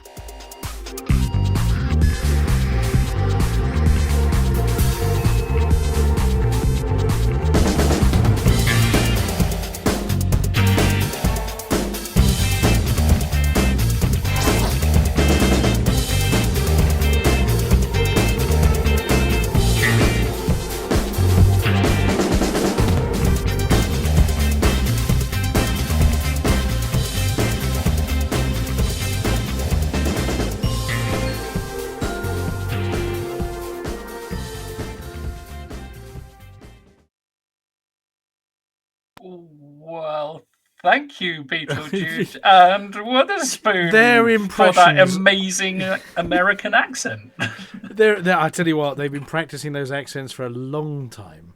They got really good. He mailed it in, and yeah, it was. They seem very excited, those two, about the Mandalay. Very, very excited. Apparently, yes, it's going to change their exploration experience, or maybe just get there faster. But we're going to have to quiz Commander Witherspoon about what, where, who, where did that come from, and yes, and how did you learn that accent so quickly? Yes, it was very in depth. Absolutely. Well, thank you very much to Commander Witherspoon and Beetlejude for their stunt vocals on that one. Right, it's green room time. Yay! Yay! Right, let's switch the picture back to here we go. Here's a picture of something. There we go. It's that geezer again.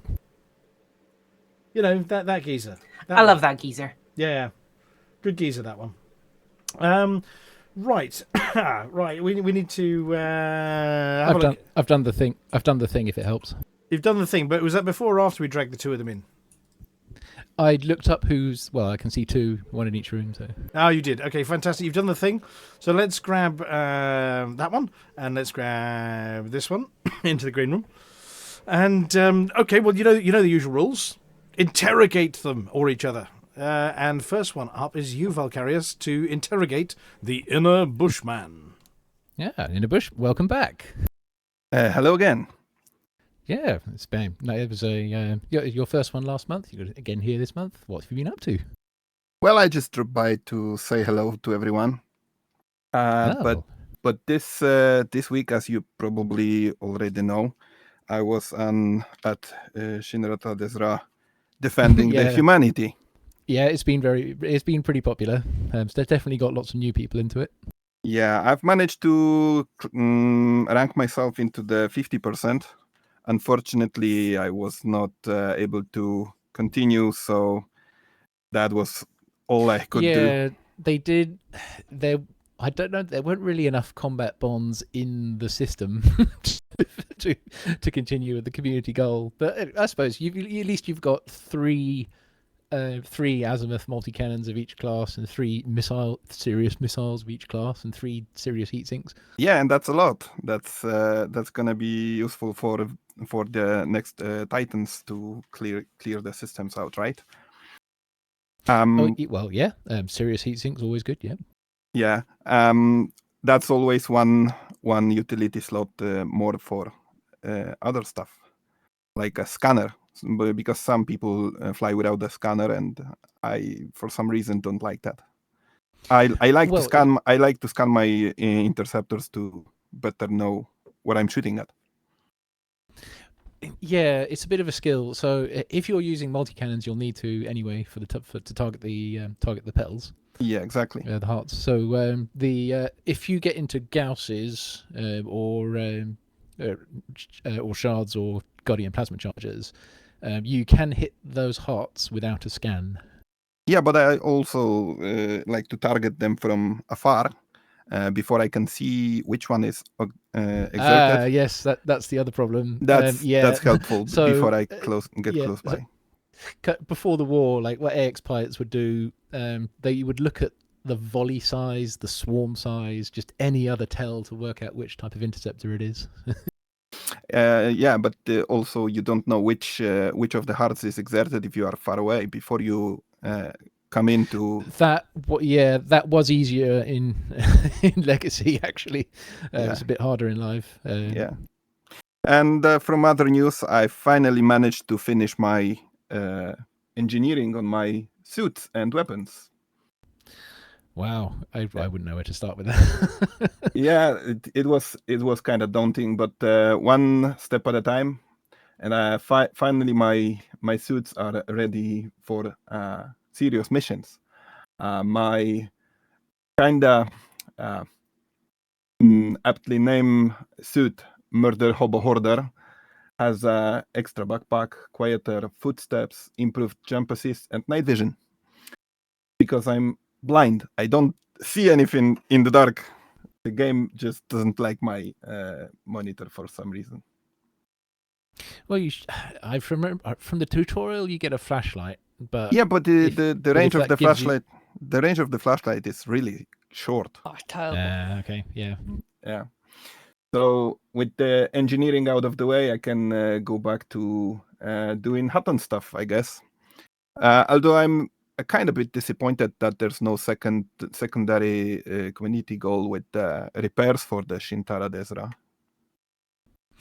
Well, that's kind of where the war system is, like lots of little miniature community goals, because there's a bar right there, and if a lot of commanders deliver supplies to a port to get it online, and they all target the same port, they will get that port online quicker. Yeah, but I was expecting this to be another community goal, like some people suggested while the defense was going. No. Yeah, I suppose. Go on, Flossie.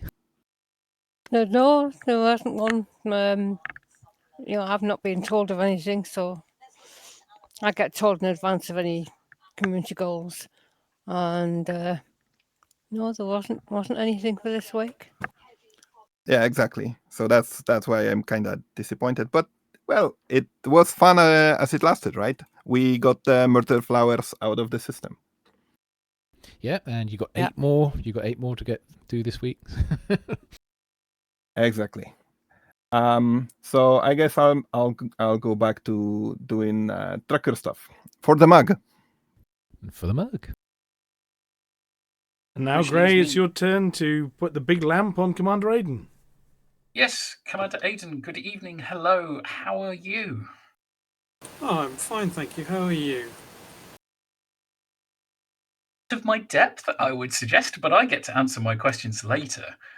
Have you been defeating the Thargoid and the so-called murder flowers? Yes, I have a little bit. I'm quietly going off and restarting a few settlements because I figured, well, why not? And I haven't done any ground stuff for a while, so I figured I'll go and do that. Am I right in saying that's taking power to devices? What do you do? Yeah, it is pretty much taking power regulators to Odyssey settlements, and if there are any scavengers, convincing them to leave the area. Would be with large explosive incendiary devices? Not always. Sometimes you give them a warm, a warm greeting, and help them eat plasma. Sometimes from range. a warm cuddle from the inside out, as it were. Yes, and this is why I've got a Dominator suit that's got night vision and a sniper rifle with extra ammo on it. So, as a person who has not done much footfall work, is it something you would recommend? And what would be your go-to bit of advice? Well, generally, I would recommend that if you're going to do that without picking up any of the kit, your best course of action would be sticking a couple of dumbfire rockets on your favoured ship, and then if it happens to be the settlement happens to be on the night side, throw rockets from your ship at the lights that you see on the ground, and laugh as they have a bad day, and then land and do the setting things back online. That would be my advice if you are planning on doing it, and there are scavengers there. If there aren't, well, you're going to need a Maverick suit anyway, one way or another. And go in, open the locks, and admittedly, you're probably going to have to find a power regulator from somewhere, but you can always ask. There will always be truckers that have a few spare. I mean, I know I've got a few because I went through a whole series of, I need to upgrade a lot of things. And now I've sort of gone, oh no, I don't anymore. I suppose I should actually get around to finishing my guide to alternative acquisition. This is the written out version of what I showed Banter a while ago when I took him along to the School of Ninja. That, by the way, doesn't exist. What doesn't exist? Exactly. Righto.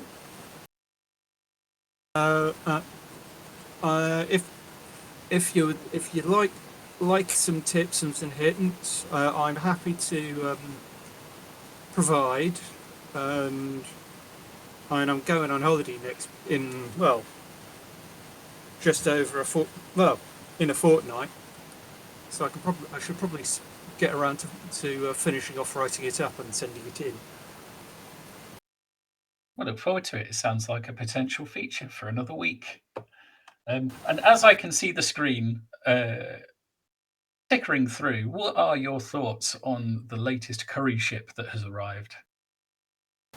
Well, I'm curious to see how it goes, because certainly, despite the other Zach's protestations that it's not a combat ship, if you stick 4 medium hard points on something, then there's going to be combat capability there. I mean, I've got a bunch of Class 2 multi-cannons that I can just go... it's giving A10 vibes, as it were. If the A10 was a multi-crew, but yes, I'm kind of seeing it as I was going to say F-14 or something like a... Hornet.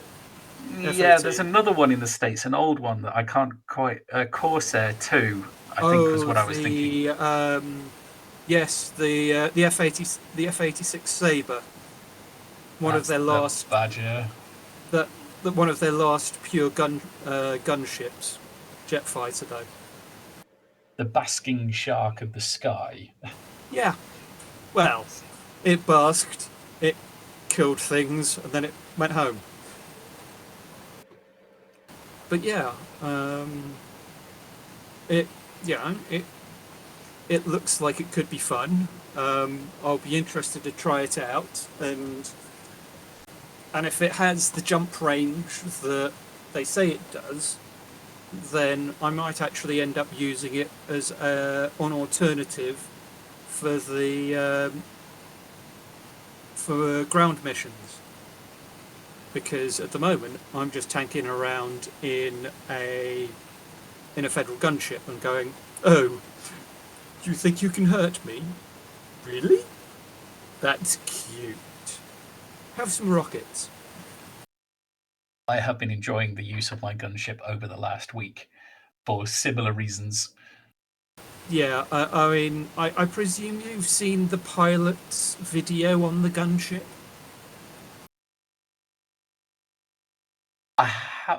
Maybe?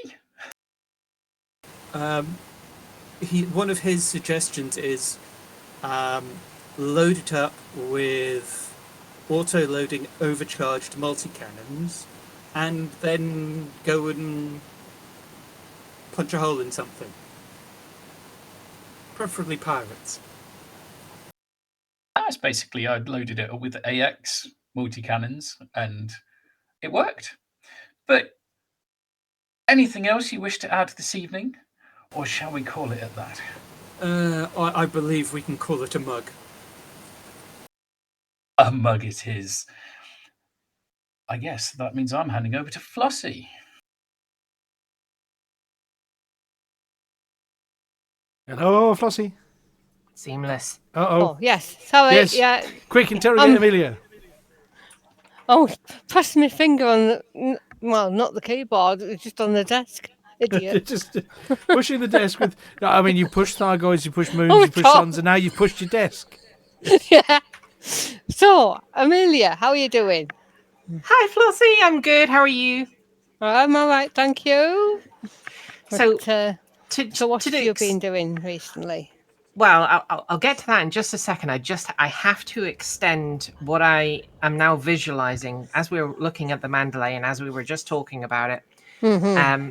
I'm looking at the back legs of the Mandalay and I cannot help but visualize a frog on a science lab dissection table. I don't know if you've seen, if you look at the shape of the legs from the back, and I can't unsee it now. That's all I've got in my head. I'll have a closer look at that.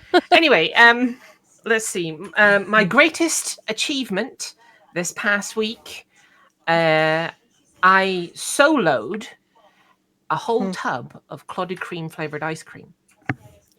You soloed? I'm quite proud of that. I soloed a whole tub of clotted cream flavored ice cream.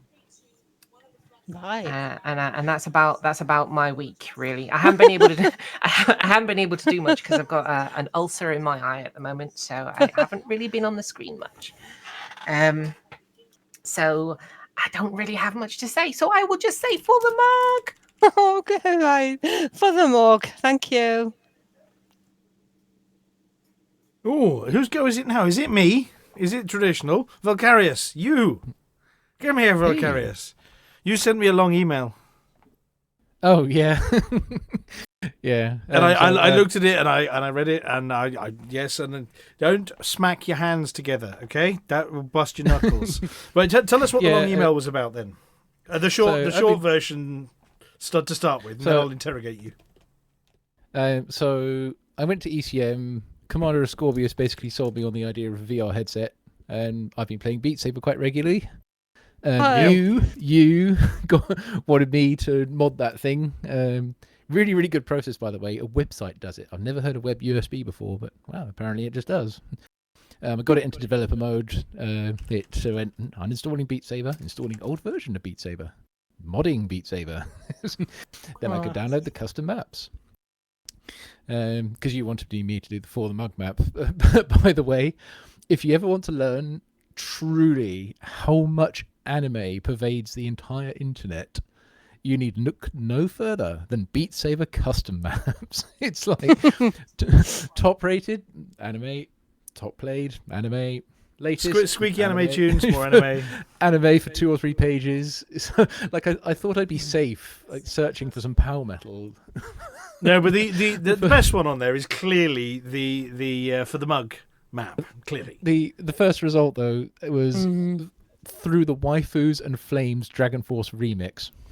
The Waifus and Flames Dragon. Okay, so yeah, but yes, thank you. So definitely thank you to DevMeatGF. Something like 4 years after it was released, the only result when you type in For the Mug is For the Mug. It's the Hutton theme. Woohoo! Yeah. I noticed it's among Beat Saber maps. It's one of the more antediluvian. I'm guessing certain features weren't present in editors or possibly the game at the time, but it's definitely on the better side by quite a long way of Beat Saber maps out there. They don't have those long arc things like they have now. Oh. Well, I noticed that a lot of custom maps try to simulate the idea of arcs. Yeah. Whereas the actual arcs, as part of... I don't know what they're called, but whatever. Yeah, you know what I mean. Well, I think the multi-block things are called chains, and the funny lines that don't actually penalise. We might have to persuade Deadmeat to revisit it with the latest tools and update it. But so if anybody wants to find it, then Vulkarius. Oh wow! Okay. Any Beat Saber players that are listening in want to find the For the Mug theme tune. Well, I went to Beat Saver to get my initial instructions about how to find maps and what to do. I think the mod site, it's called Mods Before Friday. That's the one that does it all online. You just plug in the quest and the website does it.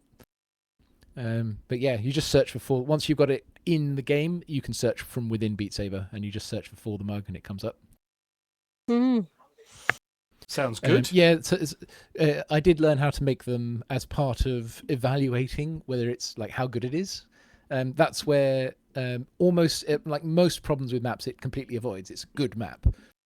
Some of the smaller problems are one does not place blocks facing each other of opposite colours, because with controllers, depending on the size of them or if you're going for maximum points, you're going to smash them together. Yes. Yes. And bust your knuckles in the process, yes. Or have an lot of very good fine motor control. There are some that face each other, though. In fact, there's one I was doing tonight, which ends like that. Yeah, I mean, so and this is on the wired Oculus, not the wireless, or can you do it now on the standalone one and load maps on? I am doing it on the non-tethered Quest 3. Oh, the non-tethered, okay, because I previously it was only available for custom maps on the tethered one, which led to a bit of danger when it came to swiping my fist through my 4K monitor, that kind of thing. The power socket is not in a good place on the Quest 3 for that, for running it while it's connected to a power source. Like it should be on the back or something. No, it was more a case of running it while it's wired to my PC. Yeah. But it works on the standalone one now, so custom maps you can get on the standard Quest. Yeah, you have to connect it up and use the mod site to make it install an older version of Beat Saber. But once you've done that, yes, you can then detach it and go on, and just via the wireless internet you can download maps. Fantastic. Oh well, I'll have to revisit that one then and have a look at it. So other than that, and other than standing by and watching while Flossie bulldozed some poor Thargoids. Other than that, game is going gradually, I'd say. I'm still trying to persisting with making like a decent looking, decent flowing mission map, so that it actually has some sort of campaign looking mode, rather than kind of just being a puzzle launcher. Still needs audio, needs graphics options. Cool. Quite a bit to do. Yeah, but. And obviously the important two questions, we've already asked you about the Mandalay, but Power Play 2, as the only person here who would actively supports one of the superpowers, are you going to be slightly supporting one of the mini powers in a superpower when Power Play 2 comes out? All hail the Empress and all that jazz. I think if we can get in the same, so something I missed from the questions, I know we can get all the modules regardless of which power you are. If you can get all the the system bonuses regardless of which power you are. Like the Sirius discount, isn't it? Lee, what's it? Does a percentage discount? You don't have to pledge for that one. But for example, if you can get like a combat bonds bonus but while you're pledged to Denton Petraeus, for example, and as opposed to Orissa, that would be the more in-character one to be. Right. So you might be dipping your toe into the waters of Power Play 2. Oh yeah, I mean they even just for the reward system alone is one massive improvement over Power Play 1. So. Oh yeah, it might encourage a few people to do it. Okay. Well, other than that, do you have anything else to add for this evening? Only for the mug. For the mug, right? Gray, it's you again. Yes, it is. Sorry, I got distracted by playing the Beat Saber. Beat Saber. No, not Beat Saber. The puzzle challenge and working out how the Sudoku thing worked. Which leads me on to: do you do Sudoku, Flossy? Yes, I do. Yeah. I've not quite got into that Vulkarius version yet, but I do play the Sudoku. Yeah, quite a bit. But yeah. No, I've been back into Warcraft again since the Thargoid thing finished. So you're having the Thargoids have forced you to take a break. Is this sort of PTSD kicking in? Well, I think I hop between the two things most of the time, actually. I have some bit of time on Warcraft, bit of time in Elite, depending who's on, what's happening, etc. So if there's nobody I know on and there's no CGs on, I come over to Warcraft. I was trying to recall, what was your wedding anniversary, and does it correlate to Elite's birthday? It was our 50th wedding anniversary, so it's a little bit more than the Elite anniversary. You have known each other longer than you have known Elite. Yeah. Well, I'm going to get myself in trouble saying things like that out loud, aren't I? We met New Year's Eve 72 and got married in August 74. And our son was born in 82. So he is coming up for 43 years old. But yeah, when I was expecting Derek, my husband had also ordered a BBC computer, which he'd been waiting for, and it was due to arrive around the same time as my son was due to arrive. And we wondered which one had come first. And actually our son beat it by 2 days. So you were too tired to play the thing at any point. So at least it was something to keep him busy while I was in hospital sorting babies and things.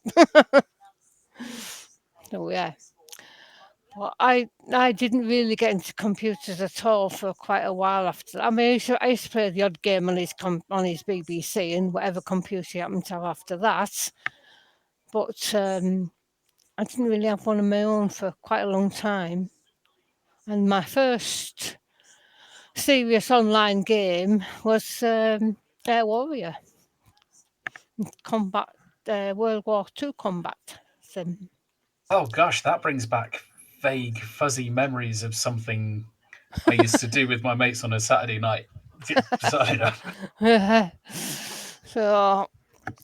I've got quite a long history in computers. How did this start? I don't know. So anyway, so I started with Air Warrior and then went on to Aces High.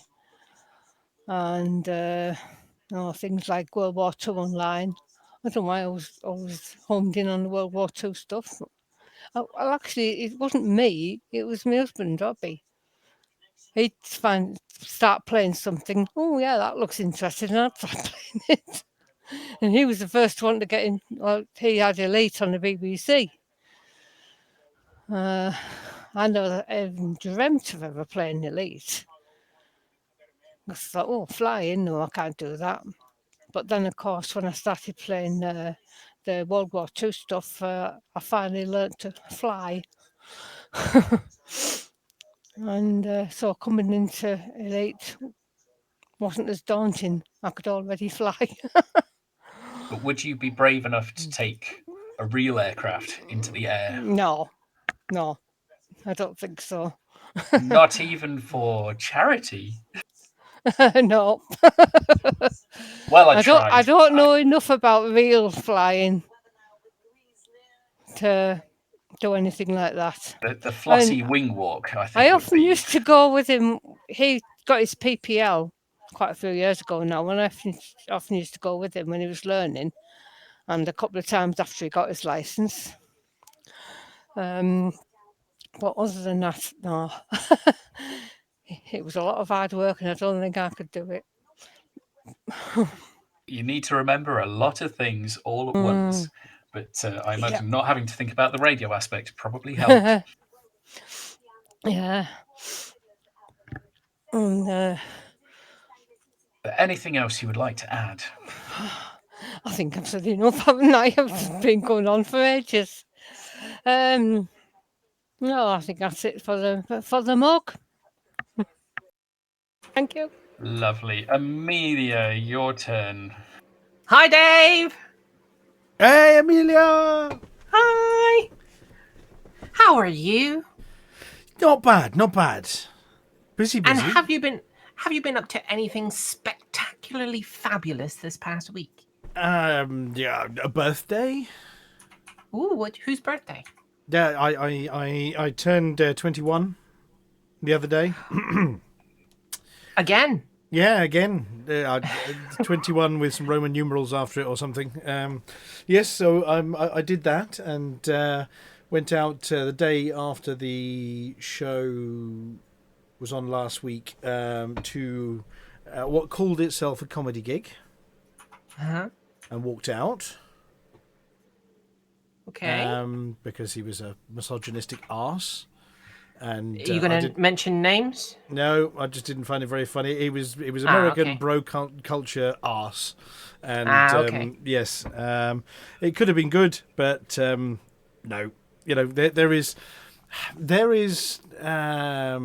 your choice of language in comedy or topics and approaching them in a clever, interesting way. And I absolutely respect the right of comedians to stand up there and offend. You know what I mean? It's part of comedy. Yeah. This just wasn't funny. It was just locker room bro culture American. Unfortunate. It was unfortunate. It was a treat that Sarah had taken me out for my birthday, and I really appreciate being taken. But it's just a case of actually I'd rather just go and sit with my wife in a bar.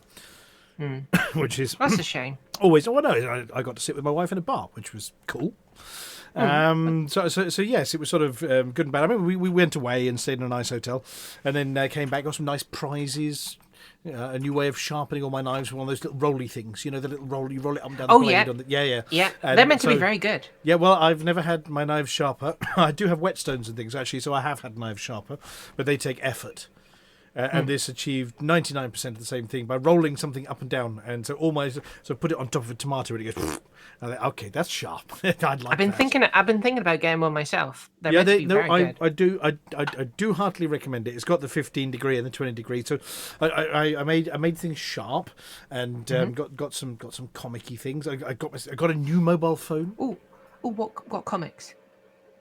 Oh, all sorts of stuff. I think it was the fourth book in the Preacher set of comics. Oh yeah. I'm a big fan of the TV series. I hadn't read the comic books, so I've been reading through those. And, nice. Are you liking them? Oh, absolutely. Would you prefer the comics or do you prefer the TV series? I really like what they did with the TV series, and I'm usually a big fan of the written word or the drawn picture and whatever else, but I think they really nailed it on the TV series. And but it's not to say I don't like the comic books. I really like them. But yeah, and I got a Samurai Jack mug from my son. Ooh. I got a new mobile phone. Just a bit, and a huge pile of jelly tots. Sounds like you made off like a bandit. Yeah, it was very good. The Saturday itself, my birthday itself, was very, very relaxing, actually. Oh, I got some new pint glasses, Commander Aiden. Yes. Yeah, so you and I spotted these when we were at a pub the other day, you and I, didn't we? Yes, we did. And I said at the time, God, that would be a really good pint glass to have at home. Well, I now have 4 of them. 4? You've increased since we last spoke. Yeah, no, I have 4 of them. And yes, so Commander Raiden knows what I'm talking about, but they're really good pint glasses. And yeah, so just generally a really good. And then, unfortunately, I've been having to explore a different universe all week. Not our one. Yes, the other one. You have to elaborate. The other one with spaceships. I invented something about 6 months ago, and it was really popular. A special keybind tool I've been writing to solve the problems with a developer that's not as good as Frontier Developments about handling their keybinds or in fact any of their bindings at all. And so I wrote one earlier in the year which was massively popular, which is better than the in-game interface. And everybody says, but I want it to work with joysticks and gamepads and steering wheels and Arduinos and all the other stuff that I'd use. And so yeah, I've been writing a specialist piece of software that deals with binding 552 different keybinds to about 20 different devices all at once for complicated players, and released that.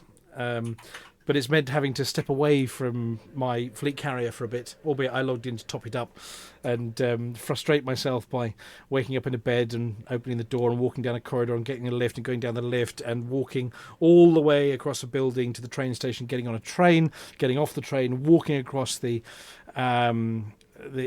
starport gantry areas, getting in a lift, going to my ship, lifting off, and then realising the binding tool didn't work and I've stuffed it in reverse and smashed my ship, at which point I wake up in my bed, have to get out of my bed, open the door, go down the corridor, get in the lift, go down the lift, walk across to the train station and do it all again. So every time my bindings went wrong.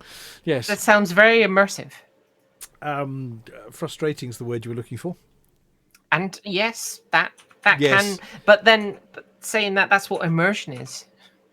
It's It's yes, extra steps. But technically, waterboarding is immersion as well, and that's not very pleasant either. Different variety of immersion. Yeah, I'm going to put it in the same category. But no, I've been having to indulge in that one, and it's been a fun programming exercise, trying to work out when a developer of a piece of software doesn't use the actual device GUIDs, they invent their own. See, yeah. I've always liked the idea of the game that you're talking about, but I've never actually invested in it because I've heard horror stories about the amount of bugs in it.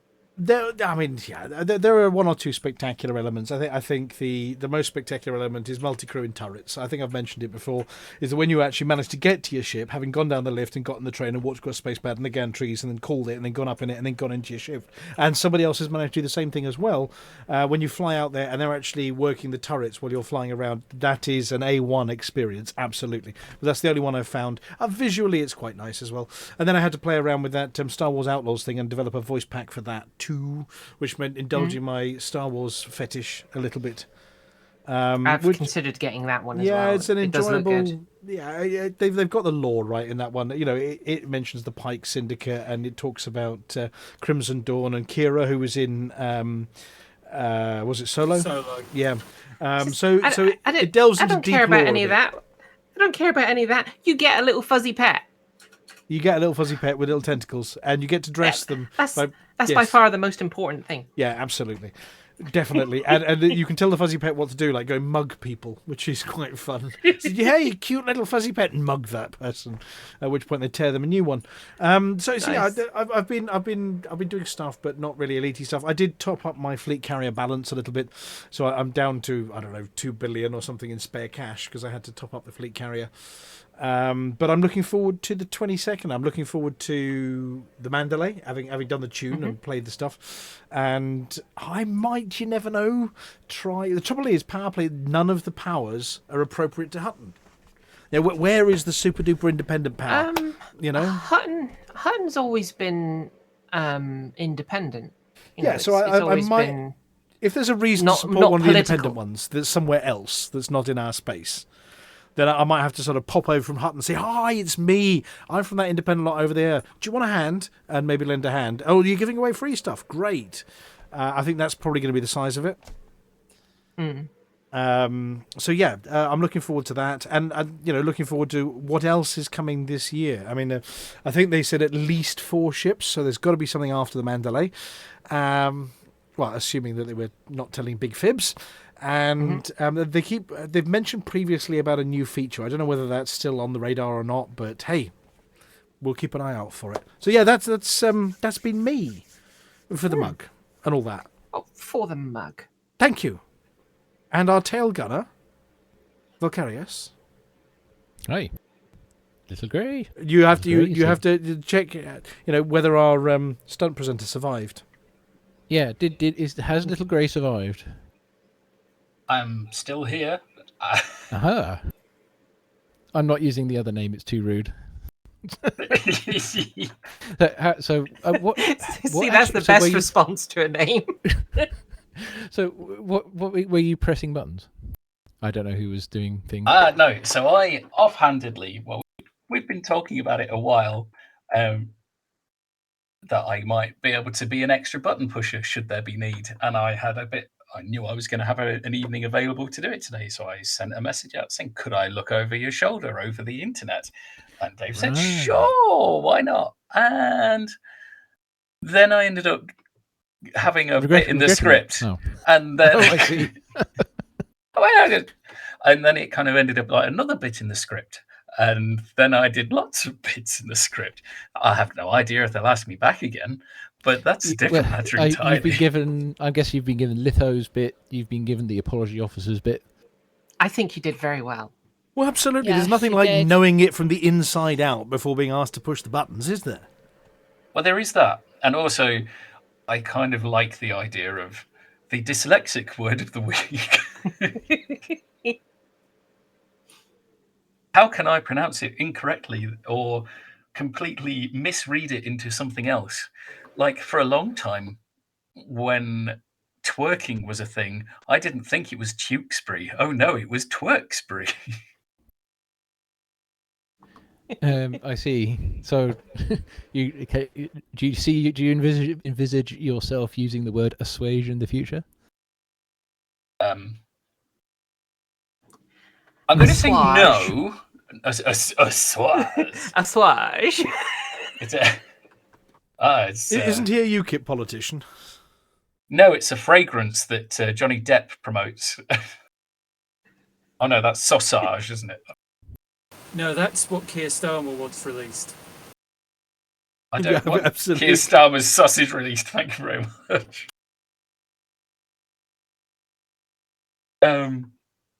So yeah, it's been fun.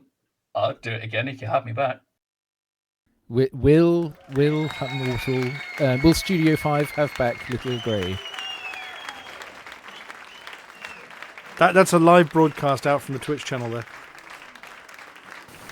If you can hear it. And see it.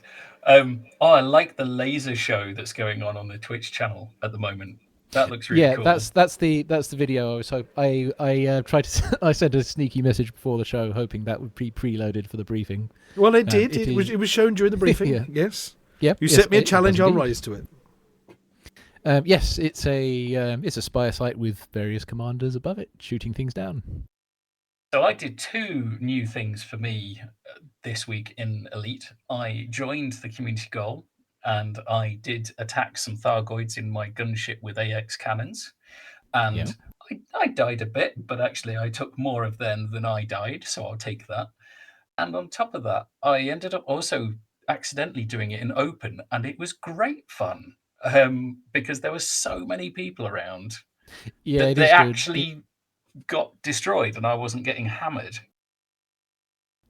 Yeah, that's kind of how it goes. Once you've got a critical mass of commanders, three hydras at the end, just stop killing one by one. They just got just so much damage, so they'll just get through them. Once the gunkers get bored. Well, I think I must have been fortunate. I must have been fortunate that there weren't any in that instance. But that's probably more of like a Thursday to Friday thing, yeah. So Yeah, I enjoyed it. I'm up for doing it again. I'm still mostly in the realm of taking out scouts, but beyond that, I posted a couple of pictures in the screenshot section of the Discord for anybody who wishes to see what my other task is at the moment, beyond the usual parenting. I'm currently trying to I need to reapply metal to my Land Rover because it's not there anymore. There's floating bits of So bracketry. you've only got K-pop remaining in your. Sorry. I'm sure there's a joke there, but I don't understand it. It was another type of music. No, he was looking for Beat Saber tunes earlier, and he was looking for metal ones, and he only found K-pop. That was Yes. Yeah, it's I apologize for my brother. He is probably the main reason why you can only find anime tunes to all of those kind of rhythm games. So when I was looking the first, I looked up like a guide for how to make that. The first thing the guide said is too much anime ? Not enough anime ? Like they just flat out admit it that Beat Saber custom maps are full of anime. I mean, if you like anime, which I'm partial to, I'm down with that. Oh, well, now you know what your next toy is. I have found that there are the price of headsets are coming down dramatically. So you can buy a second-hand one, Oculus Rift V2. I think you can get for about 120 quid now, which is a price I am more likely to be willing to pay. So I might actually be able to that said, Amelia, are you there? I've got the Quest 2, but I've also got your old one still. Okay, yeah. You still use it? Well, I was quite a bit, but the towers and things on my desk when I had the Quest 2, it became a little bit redundant, albeit the same quality. Hey, great! Would you like the Rift? It's the good one. It's a good one. Yeah. Maybe we'll talk about this offline, but I'm certainly interested. No, I'm talking about gifting the Rift, as in pass it. It's the Hutton pass it on thing, How could I possibly say no to that? Well, I think Amelia, that'd be appropriate, don't you think? Keep it in the Hutton family. Keep it in the family. So yes, I have one with 2 towers and 2 handles, and one of the black ones. Well, I can't remember which model it was, Amelia. The names. It was. I had the DK one. It was the Quest one. No, it was. No, it wasn't the Quest. It was the CV. The CV. Yeah. Yes.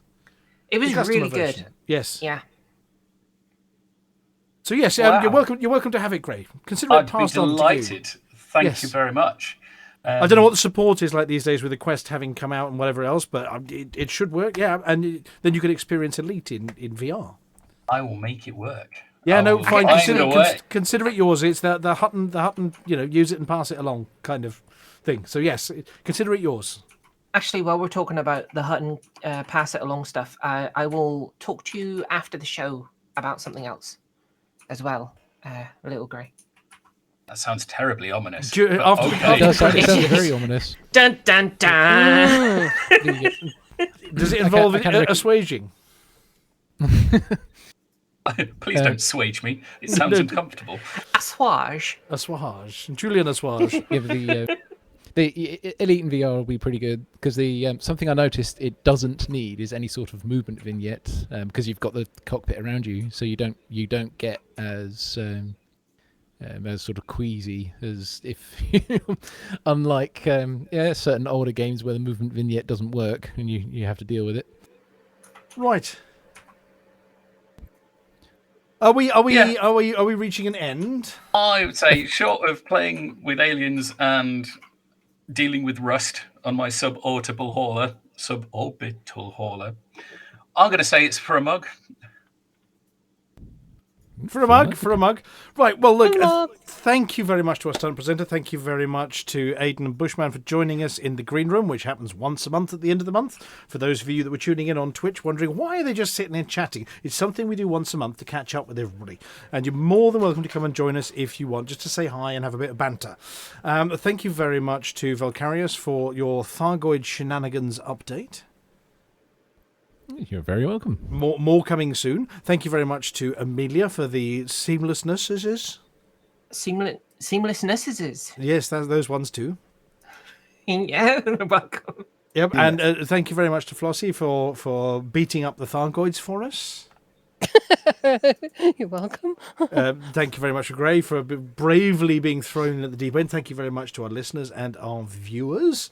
We're going to be going to the credits in a second. We're going to be back next week at approximately the same time. We don't know who's pushing the buttons yet. We're going to say thank you to the apology officer who's been eaten by Thargoids, and to Commander Lithobreaker who has gone to the beach. There is a thing that I think we should do before we go. I think you are due a happy birthday song, and Sandrine's birthday is tomorrow, so we could do it like 2 for 1. Oh, go on then. Is everyone in on this? Yeah. Do we have a choice? No. Amelia doesn't give you a choice on this. Happy birthday to you. Happy birthday to you. Happy birthday, dear Sandrine. Happy birthday to you. I regret putting that piano in the corner. Oh my goodness, seeing you mash those keys. The poor piano tuner is going to be turning in his grave. Because that's how long he's been gone. Because it's definitely. But thank you so much, everybody, and happy birthday to Sandrine as well. Right, now, as is normal at the end of the show, a couple of things happen. The first one is we're going to go and raid some poor unsuspecting streamer, and we don't tend to raid the ones that got lots of viewers. We don't like those ones. We're going to raid somebody who hasn't got many viewers. So what we're going to do in a minute is play the credits, listen to the credits, read the screen, hang around at the end of it if you're listening in here, and give somebody a hearty for the mug when we get there. Be lovely. Who have we got? We've got one in French. Let's have a look. 2 in French. 3, crikey, it must be French evening. We've got 3 in French out there. Though I do see one here. We've got a Commander Alex Z. Not the Alex Z, Vulkarius, I assume. I wouldn't imagine so, no. No, wouldn't imagine so. This is a different Alex Z, but we're going to go and raid Alex Z and drop a load of new viewers on them after the end of the credits. So if you all hang around until such time as that happens, then the other thing that's going to happen is Amelia is going to wish everybody a For the Mug. Now, if you've not listened to the show before, sometimes this is loud, sometimes this is quiet, depending on whether Mooncake the kitten is sleeping or not. Amelia? It's going to be loud. Mooncake the kitten is not sleeping, which means if you have headphones on, if you have got a speaker turned up really loud, if you are of a sensitive disposition, then you may want to just lift the speaker away a tiny bit. Have you done it? Are you good? I think they've done it now. Okay, don't say you weren't warned. Amelia, take it away. You can do the klaxon, or shall I? I haven't got a klaxon. All right, hold on then. I've got a klaxon somewhere here. Awooga. Awooga. Awooga. This is not a drill. This is a drill. For the mug!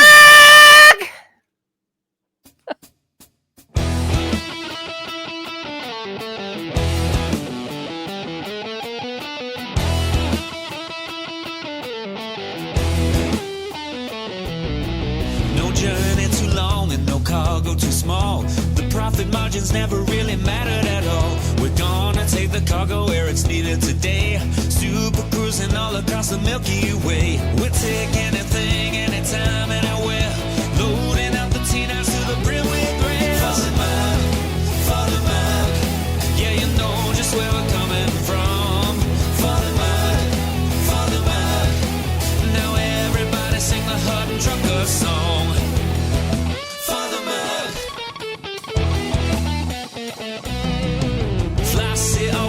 crash into the sun. Swivel likes the pilot on the Xbox One. Alvin at the front, you know he leads us well. Trucking across the galaxy, now everybody yell. Father Mac, Father Mac. Yeah, you know just where we're coming from. Father Mac, Father Mac. Now everybody sing the Hutton Trucker song. Father Mac, Father Mac. Yeah, you know just where we're coming from.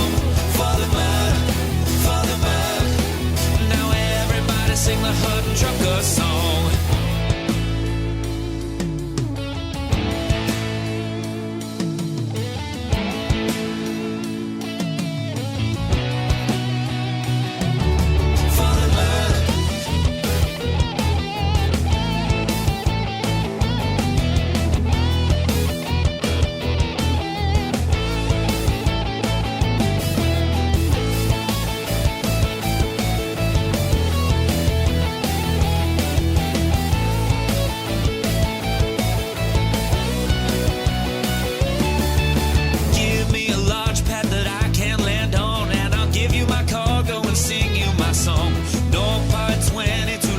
To go cruising to Hutton. Whoa, whoa, whoa, no journey too long and no cargo too small.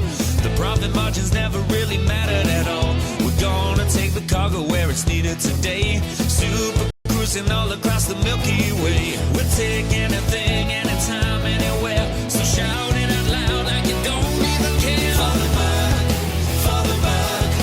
Yeah, you know just where we're coming from. Father Mac, Father Mac. Now everybody sing the Hutton Trucker song. Father Mac, Father Mac. Yeah, you know just where we're coming from. Father Mac, Father Mac. Now everybody sing the Hutton Trucker song.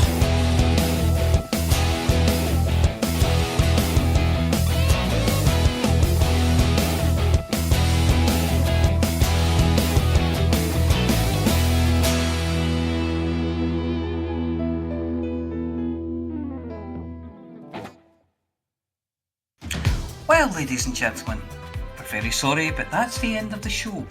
Everyone's buggered off now, so why don't you bugger off too?